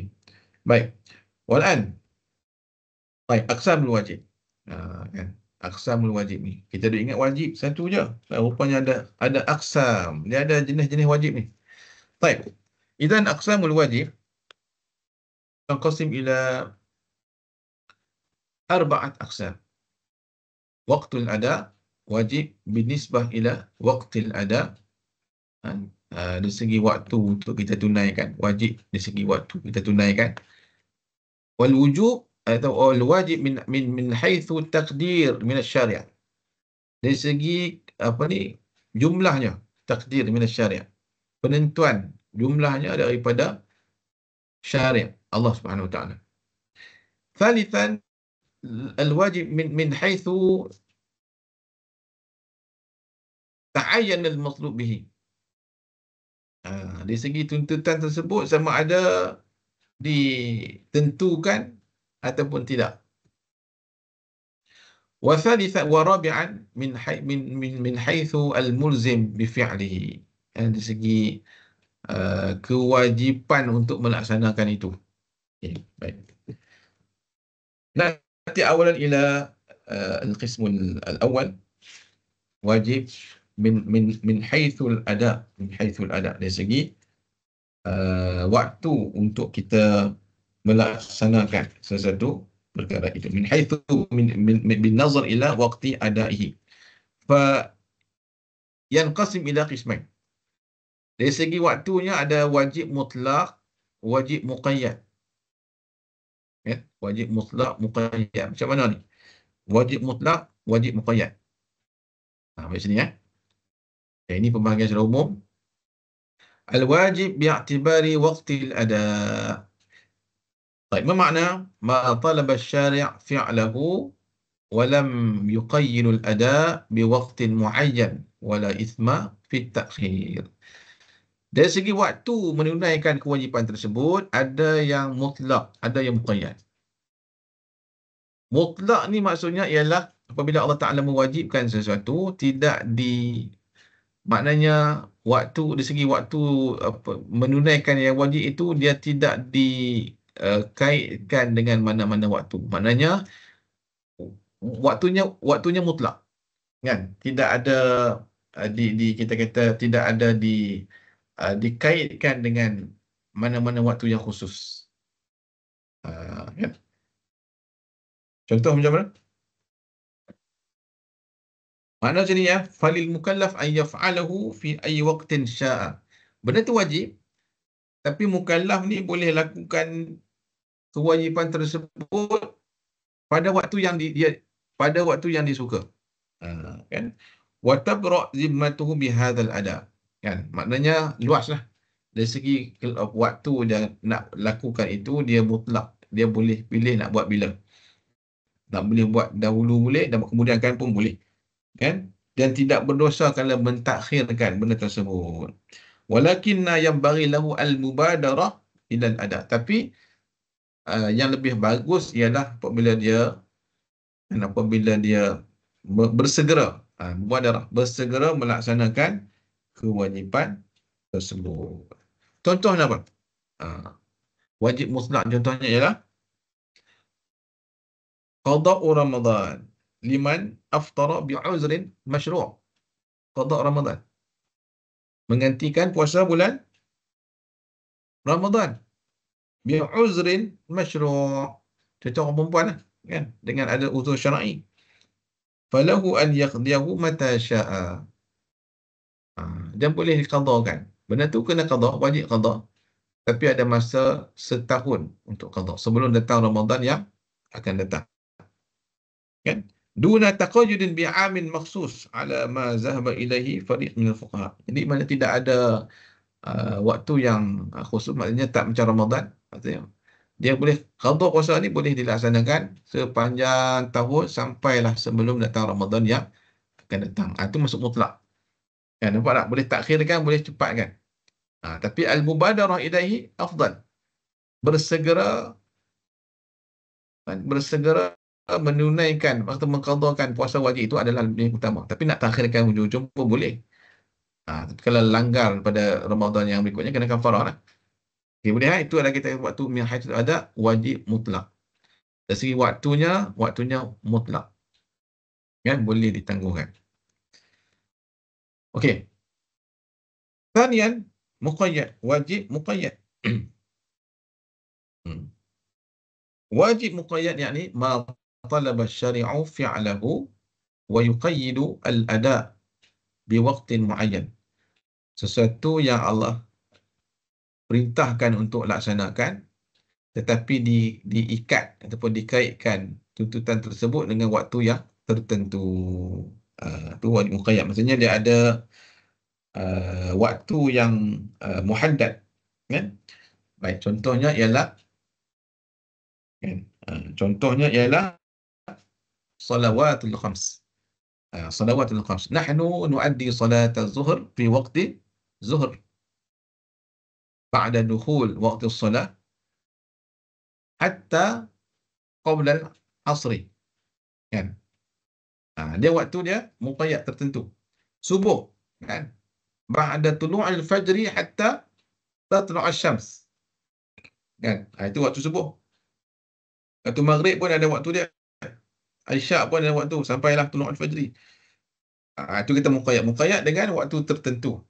Kan? Kadzalika shaum Ramadan. Wajib kan? Wajib wujubus shaum walakin muqayyadun dari segi waktunya dia kan muqayyadun bi waqtil makhsus yakni fi shaumi Ramadan faqat. Kan? Bulan lain tak boleh nak berpuasa. Wajib puasa pada bulan Ramadan. Baik, fala yajuzu ada'uhu qabla waqtihil muhaddad. Dalam wajib muqayyad ini tak boleh, tidak harus dilaksanakan sebelum sampai kepada waktu yang ditentukan itu. Wa ya'tham bi ta'khirihi ba'da waqtihi. Dan juga berdosa kalau diakhirkan menunaikan kewajiban ini selepas pada waktunya tanpa ada uzur yang syar'i. Kan? Itu bedakan di antara mutlak dengan muqayyad. Baik. Baik, thumma tahta al-muqayyad dia ada dua pula. Ada muqayyad muwassa', ada mudayyak. Banyak lagi bahagian ni. Baik. Macam mana yang kita kata muwassa' ni?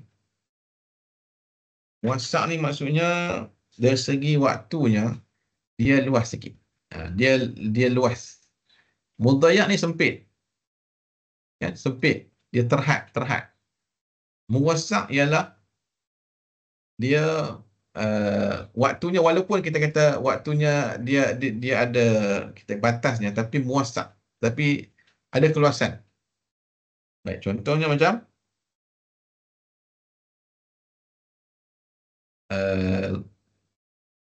tahta muwassa' ni kana al-waqtu yattasi' li ibadatin ukhra min jinsil ibadah. Kan?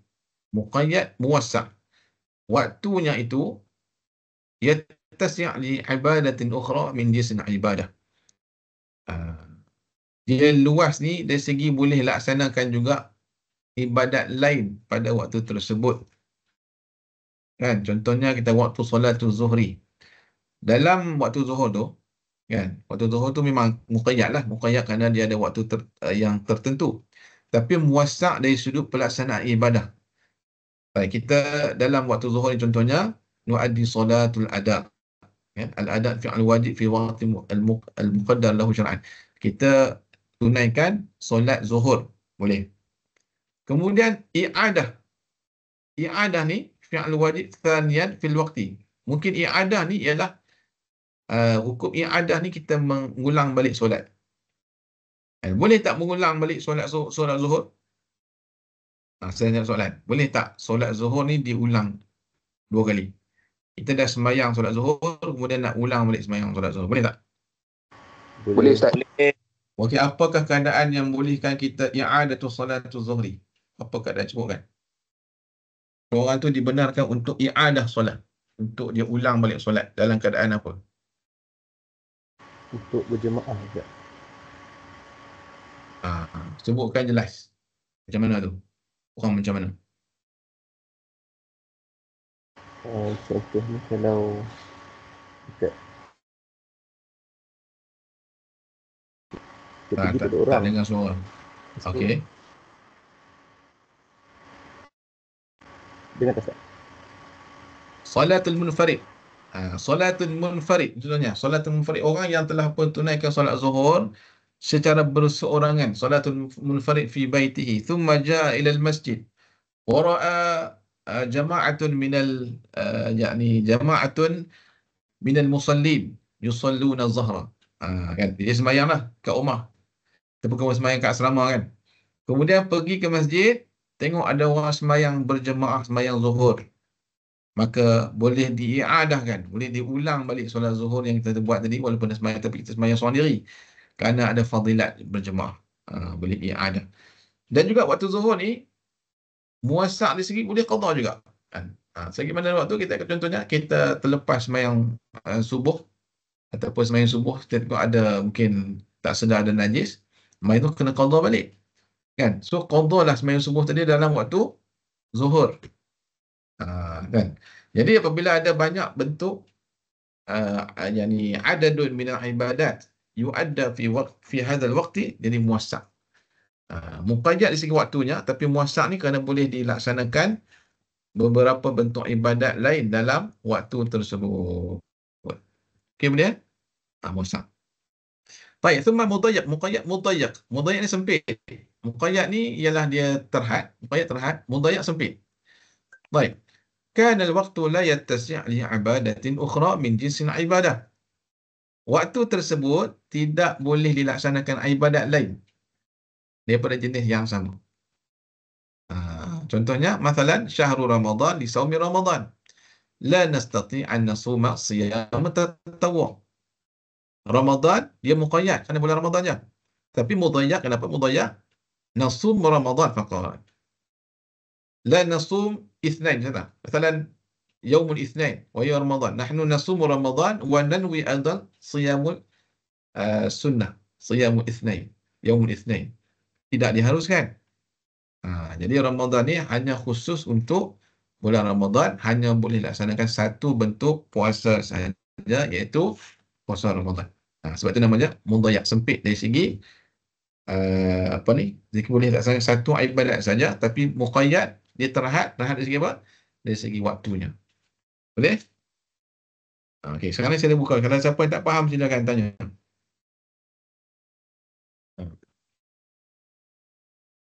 Boleh faham tak? Saya buka kalau tak faham, ataupun semua dah faham? Faham. Okey, alhamdulillah. Okey, sekarang pukul 10 Baik. Baik, boleh kita pergi yang kedua boleh tak boleh? Kena boleh. Okey. Thaniyan al-wajib bi'atibar at-taqdir min asy-syari'.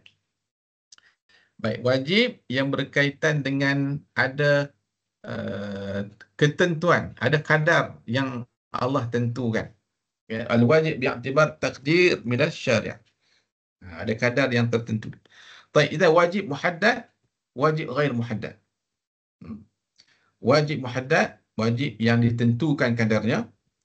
Wajib ghair muhaddad, wajib yang tidak ditentukan kadarnya. Maknanya wajib ni dia berkait dengan ada ibadat yang ada kadar-kadar yang perlu dikeluarkan. Baik. Masalan, al-wajib al-muhaddad ma ayyana asy-syari'u fihi miqdaran muhaddadan. Yang mana wajib ini berkait dengan Allah Ta'ala tentukan sesuatu kadar yang tertentu. Qidar muhaddadan. Baik, misaluhu kaz-zakati wad-diyati. Zakat ada kadarnya, ada kadar. Kadarnya rubu', kan? Kadarnya ialah kita kata kadarnya ialah rubu'. Contohnya nisab zakat. Nisab zakat 85 gram emas. Daripada situ keluarkan 2.5 rubu', kan? Dia punya bukan berapa kadarnya tu? Rubu' lah, kan?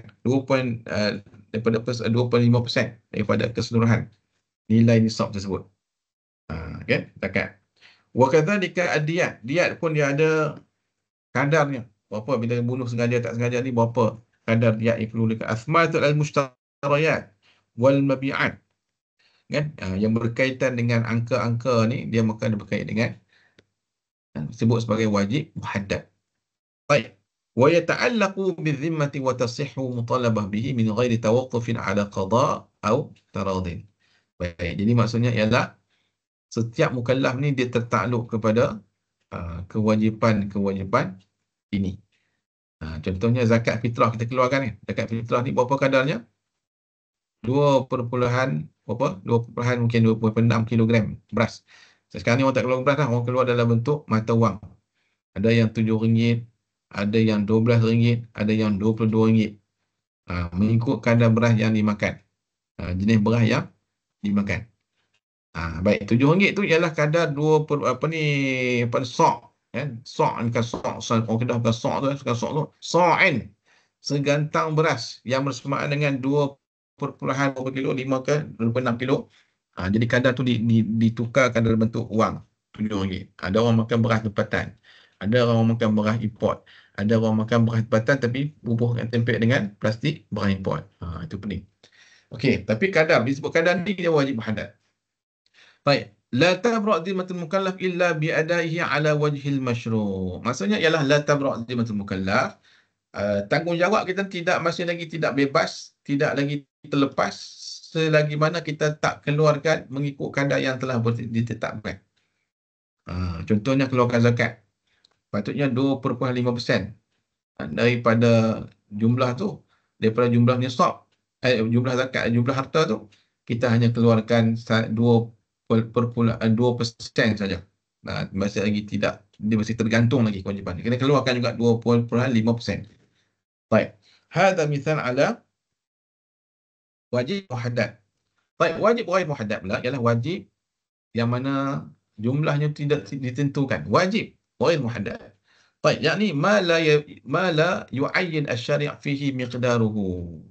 Sesuatu mana yang Allah Taala tidak tentukan berapa kadarnya dalam benda yang wajib tu. Baik, masalan as-sadaqah wal infaq fi sabilillah. Sedekah. Sedekah dan juga infak ni wajib kan? Tapi kadarnya tidaklah ada. Tidak kadarnya bergantung kepada kemudahan ataupun kepayahan seseorang. Ada orang boleh mampu, miskin mungkin RM1, RM2 kan? Orang kaya mungkin kena lebih lagi. Jadi la yujad miqdar muhaddad. Tapi sedekah dan infak ni kena anfiqu kan? Kena lafaz wajib kita infakkan harta fi sabilillah, tapi berapa kadarnya terpulang kepada kemampuan masing-masing. La yathbut fi zimmah, maksudnya kalau dia tak keluarkan, bila tak ada kadar yang tertentu ni, bolehlah keluarkan berapa pun dan tidaklah menjadi tanggung. Kalau keluar RM1 pun tak apa, keluar RM10 pun boleh, RM100 pun boleh, tidak ada masalah. Tapi bila berkait dengan kadar, maka ada wajib muhaddad dengan ghair muhaddad. Okey, boleh?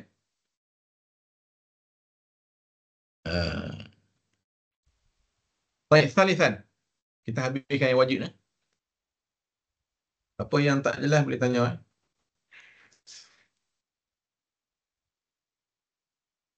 Baik, al-wajib bi'atibar ta'ayyan al-matlub bihi. Baik. Apa maksud dia? Dia ada wajib muayyan dengan wajib ghair muayyan. Wajib muayyan ialah ma talabahu syari' bi'ainihi min ghairi takhyiril mukallaf bainal umur mukhtalifah. Wajib yang ditentukan, iaitulah satu kewajipan yang mana Allah Ta'ala tentukan tanpa seorang mukallaf ni boleh memilih di antara bentuk-bentuk ibadat yang nak dilaksanakan. Kita tak ada pilihan, melainkan kita tunaikan berdasarkan kepada apa yang telah pun ditentukan oleh syarak. Contohnya salatu wa siyam, wajib muayyan, telah pun ditentukan macam mana cara nak sembahyang, bila nak sembahyang, berapa rakaat sembahyang. Bila puasa sama juga, bila nak puasa, daripada bila sampai bila, apa yang membatalkan puasa, kan? Ini contohnya siap. Kazalikal hajj muayyan, cara nak tunaikan haji, ada rukun haji kan, bila nak kerjakan haji, itu adalah wajib muayyan. Wa ammal wajib ghair muayyan, wajib tapi tidak ditentukan, yakni ma talabahu syari' la bi'ainihi walakin dhimna umur ma'lumah walil mukallaf an yakhtar wahidatan minha li adaihi. Benda ni wajib tapi tidak ditentukan bentuknya.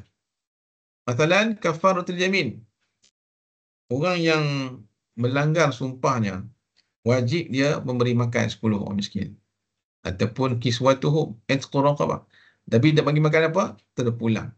Makan chicken chop ke, nak bagi makan buah ke, nak bagi makan apa? Jadi biasanya memberi makan 10 orang sampai dia kenyang lah. Satu set hidangan. Mungkin yang duduk di Malaysia ni satu set hidangan tu, kita kata nasi kerabu pun dah satu set hidangan kan.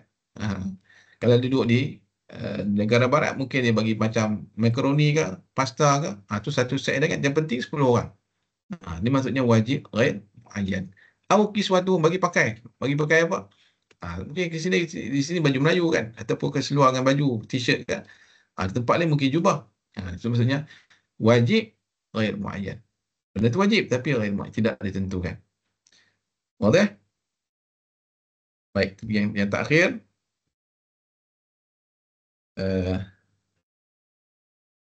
Okey, bersyukur. Ada soalan cakap ni?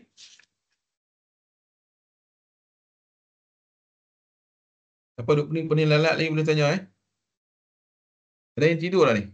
Tengah sedap pula tidur Tak ada Ustaz. 12 malam baca malam nak mengejar Lailatul Qadar. Bangun pukul 4 pagi kan? Mungkin ada mengantuk. Okey. Wa akhiran wajib bi'tibar al-mulzim bi fi'lihi. Wajib ni wajib dari segi tuntutan untuk melaksanakannya. Tapi ada wajib aini, wajib kifai. Kita ada kan fardu kifayah, fardu aini kan? Pernah dengar fardu aini, fardu kifai? Itulah kan. Ada tapi di sini dia pakai wajib. Tengah kita wajib fardu ain. Kelas fardu ain. Fardu kifayah. Fardu tak payah. Kan? Di sini sebut wajib aini, wajib kifai. Baik, apa makna wajib aini? Ma tawajjaha fihi talab al-lazim ala kulli mukallafin. Tuntutan yang ditujukan kepada setiap mukallaf. Makna dia kena buat, wajib buat, setiap mukallaf kena buat. Itu wajib aini. La tabra' zimmatul mukallaf illa bi'adahi. Lagi mana dia tak buat, maka tidak terangkat tanggungjawab itu daripadanya. Kena buat. La tabra' zimmatul mukallaf illa bi'adahi. Masih tidak terangkat kewajipan itu, tanggungjawab itu, melainkan telah dibuat. Barulah dikira terangkat. Itu wajib aini. Ya'tham tarikuhu wa yalhiquhu al-'iqab. Ya'tham ni apa? Berdosa yang meninggalkan wa yulhiqu al-iqab dan diususuli dengan hukuman. Baik, masalan as-salatu wal wafa bil uqud. Contohnya kewajipan solat wajib aini. Al-wafa bil uqud wajib aini. Baik. Ma yata'allaq bil wajib aini an-niyabah fil qiyam bil fi'li.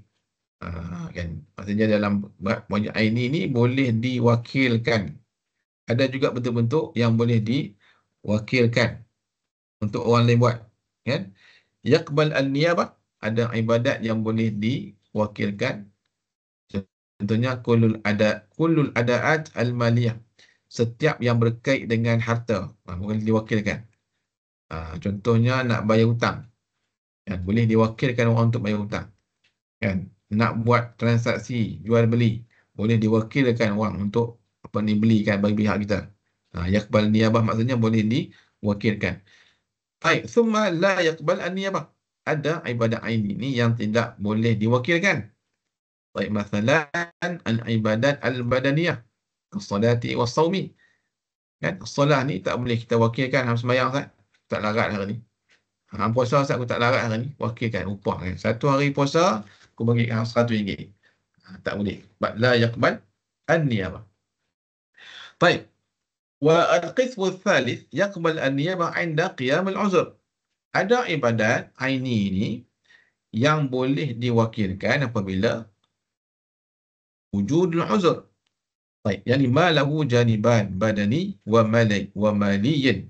Itu ibadat yang melibatkan kita buat secara perlu menggunakan tenaga kita, badan kita dan juga harta.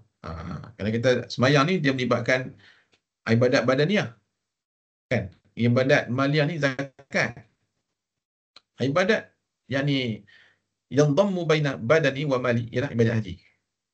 Kan? Kena ada duit. Kena ada tenaga baru haji.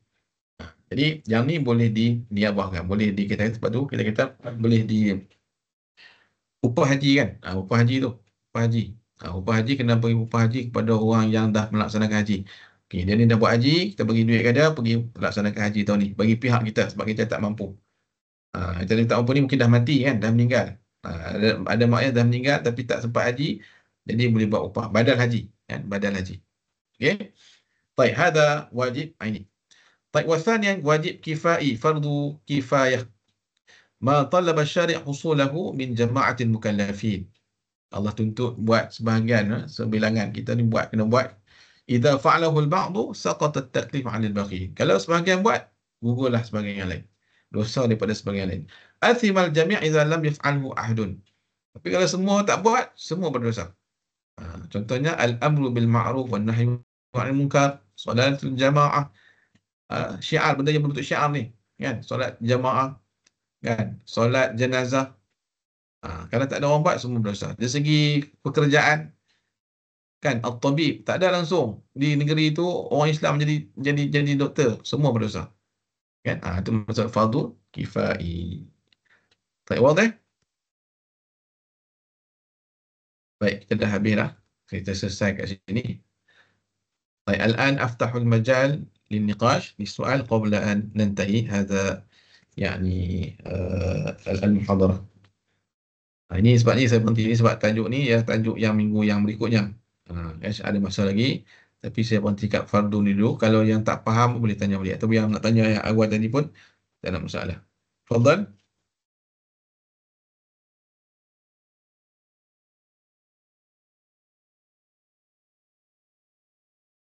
Kita ada 10 minit lagi ya. Saya buat 2 jam je lah, walaupun kita kata patut 3 jam kan. Okey, kalau tak ada soalan, saya nak tanya soalan. Baik, sikit daripada dia. Kita huraikan balik apa yang telah kita belajar tadi. Baik, dia nak cuba Syed Haris. Ada Syed Haris? Syed Haris mawjud?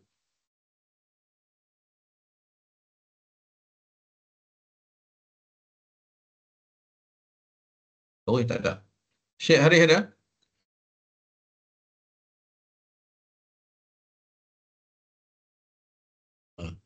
Tak ada ni. Okey, Muhammad Fahmi ada? Fahmi? Ada. Okey, Fahmi, sila beri contoh definisi dan contoh bagi wajib mutlak.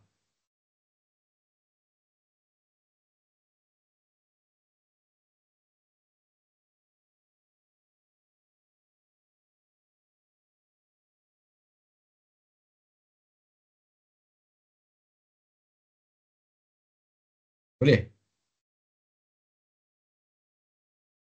Kalau tak Ustaz, tepat pun hampir-hampir dah. Kamu dengar-dengar tadi wajib mutlak ni macam mana? Bagi contoh, bagi apa ni, penerangan sikit. contoh Wajib mutlak ni macam mana? Wajib mutlak.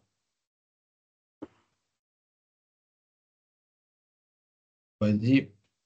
Ni okey, saya bagi kalau kamu tak catat ni, wajib yang berkaitan dengan waktu. Kan? Ada 2, wajib mutlak dengan wajib muqayyad. Okey. Beri kita contoh wajib mutlak.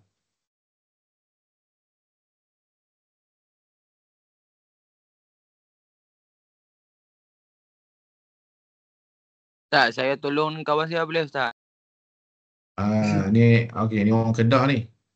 Enter dekat mana ni?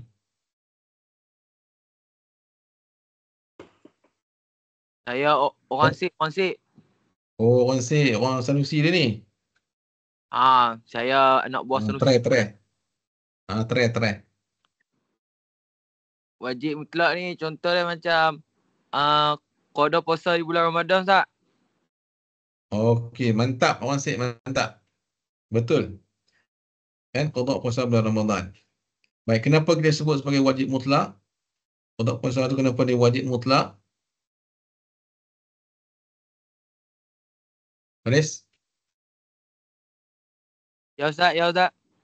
Kenapa puasa Ramadan tu sebut sebagai wajib mutlak? Sebab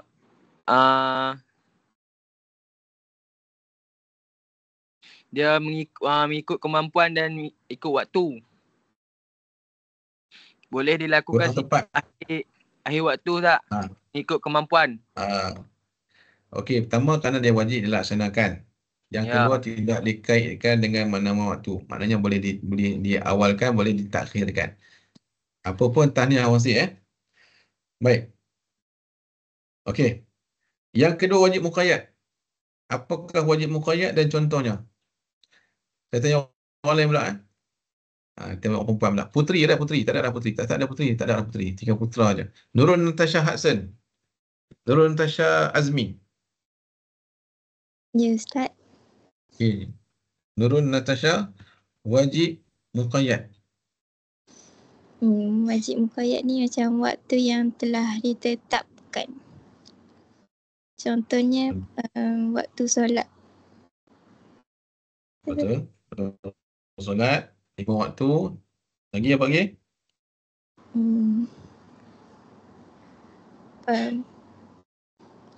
Puasa Ramadan. Okay. Baik, wajib muqayyad. Baik. Kita pergi yang kedua pula, dari segi waktu. Wajib yang berkait dengan ada miqdar, takdir, ada penentuan. Okey, wajib muhaddad. Siapa nak cuba wajib muhaddad?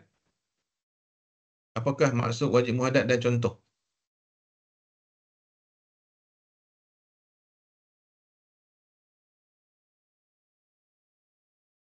Saya cuba Ustaz. Okay, Rizal, silakan. Wajib muhaddad ni dia adalah satu kewajipan yang telah ditetapkan dengan kadar dia.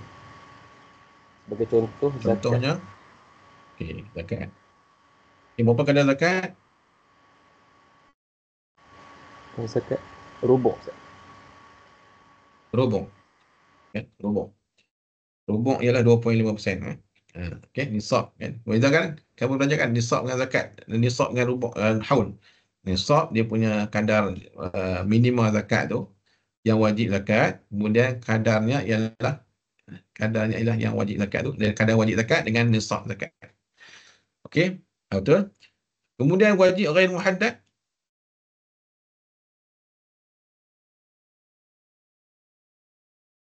Silakan apa nama ni, Wahidatun, Siti Nur Wahidatun Dinah.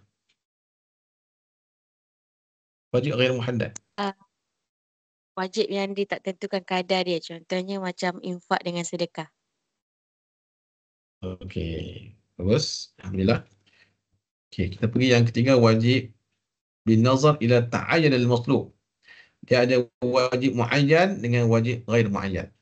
Baik, saya buka. Siapa nak cuba? Apakah maksud wajib muayyan?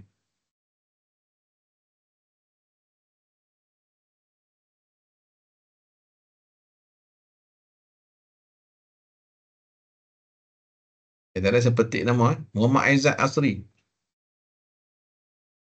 Aizat Asri. Ya, saya. Okey. Wajib muayyan, apakah wajib muayyan dan contoh?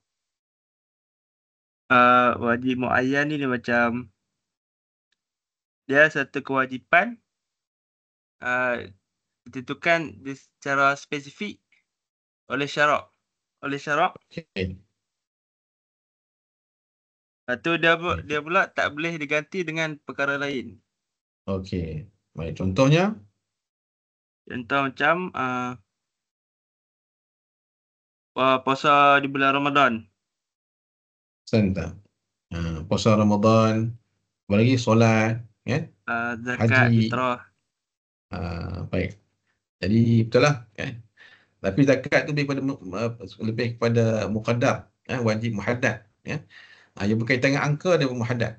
Tentu kan. Jadi muayyan ni macam apa kita baca dia? Solat, zakat, solat, siam, kemudian kita kata haji. Okey, betul. Wajib ghair muayyan. Nazirah Halimi.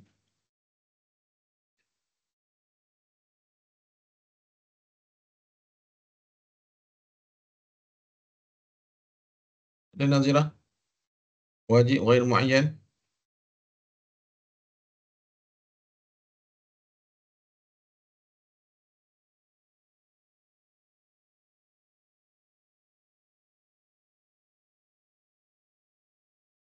Nur Syahzah Syafiqah.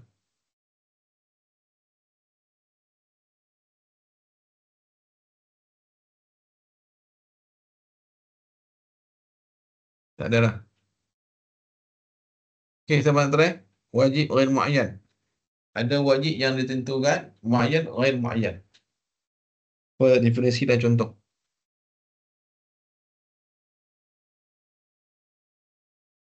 Fathul Hakimi. Ada ke Fathul Hakimi? Ada Ustaz. Okey. Bagi contoh wajib ghair muayyan. Contohnya seperti bernazar. Okey. Answer. Apa yang wajib yang jadi ghair muayyan tu? Bernazar satu hai. Apa yang wajib ghair muayyan di situ? Dia macam pilihan dalam melaksanakan kewajipan. Contohnya, kalau orang bernazar, bukan nazar, orang yang langkah sumpah lah. Dia melanggar sumpahnya. Macam mana tu, Ustaz? Kan nazar kata bersumpah ni, dia nazar, dan kemudian dia bersumpah, kemudian dia melanggar sumpahnya itu. Maka pilihannya di mana? Dari segi apakah hukuman bagi orang yang melanggar sumpah ni? Berdosa, Ustaz. Hukuman berdosa, bentuk hukuman tu. Ada 4 bentuk saya sebut tadi. Apa dia? Pertama ialah it'amu asyarati masakin, iaitu Memberi makan 10 orang miskin. Ataupun kalau tak mampu bagi 10 orang miskin, bagi Memberikan pakaian juga kepada 10 orang miskin. Ataupun itqu raqabah, membebaskan hamba. Kalau tak mampu yang 3 itu kena buat apa? Sorry, Ustaz, apa dia? Kalau tak mampu laksanakan 3 bentuk tadi, maafkan, bagi pakai dan juga bebaskan hamba, kena buat apa? Diwajibkan berpuasa selama 3 hari. Baik, betul. Okey, baik. Okey, wa akhiran. Baik, siapa nak bagi perbezaan al-farqu bainal fardhi wal wajib? Baik. Ingat lagi saya beritahu tadi.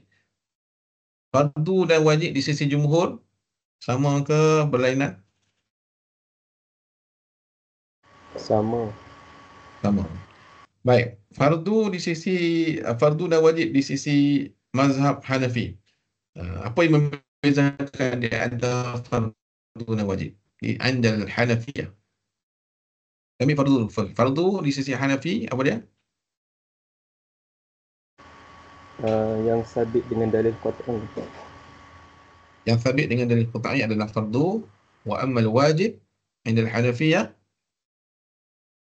sabit dengan dalil zanni. Dalil zanni contoh macam Hadis. Jadi sunnatul ahad. Kalau kita kata hadis dalil qat'i tadi, contoh macam Al-Quran. Baik, ahsanta. طيب أظن إلى هنا فقط لقاءنا في هذا اليوم. Tak ada soalan apa? Kalau tak ada soalan boleh tanya dalam WhatsApp. شكرا لكم جميعا على حسن استماعكم وانتباهكم وإن شاء الله نلتقي بعد العيد وأقول لكم عيد الفطر مبارك dan juga selamat menggandakan ibadat di penghujung 10 Ramadan ini insya-Allah. Assalamualaikum warahmatullahi wabarakatuh. Waalaikumsalam Ustaz. Ustaz. Ya. Barakallahu. Ustaz. Ya saya. Saya masuk lewat sikit. Jadi pergi masak buat lambuk ke apa? Saya Buka lemah. Tak boleh. Sebab port dah lekat ni line slow. Kat Sik Hantar kena beritahu kat MB Sanusi lah. Saya Hantar tak beritahu kat dia. Suruh dia masuk ni. Unify kat kampung. Kampung mana tu? Saya kampung Cemara. Amboi, Cemara tak mana? Kat Jeniang. Jeniang kan? Jeniang. Kampung Cemara tak mana? Dekat Jeniang. Jeniang sebelah Jeneri. Tapi minta dengan MB kata saya nak buat kelas online ni. Minggu depan pasang 5G. Lewat. Ya. Okey, tak apa. Tadi tempat catat tak kehadiran? Tak sempat tadi. Faris Syahmi. Ya. Okey, minggu lepas ni tak minggu lepas? Masuk. Macam misal masuk lewat. Lambat juga. Apa ni line orang zaman canggih dah ni. Saya pedalaman sangat. Baik. Ni pakai data ke pakai apa tu? Pakai data. Unlimited ke limited? Unlimited. Tak apalah, unlimited pun jadilah. Okey, Qayyum mana dah Qayyum? Tengoklah kot. Tak apalah. Yang lain-lain ni kalau tak ada lepas dah layar. Baik, syukran. Assalamualaikum warahmatullahi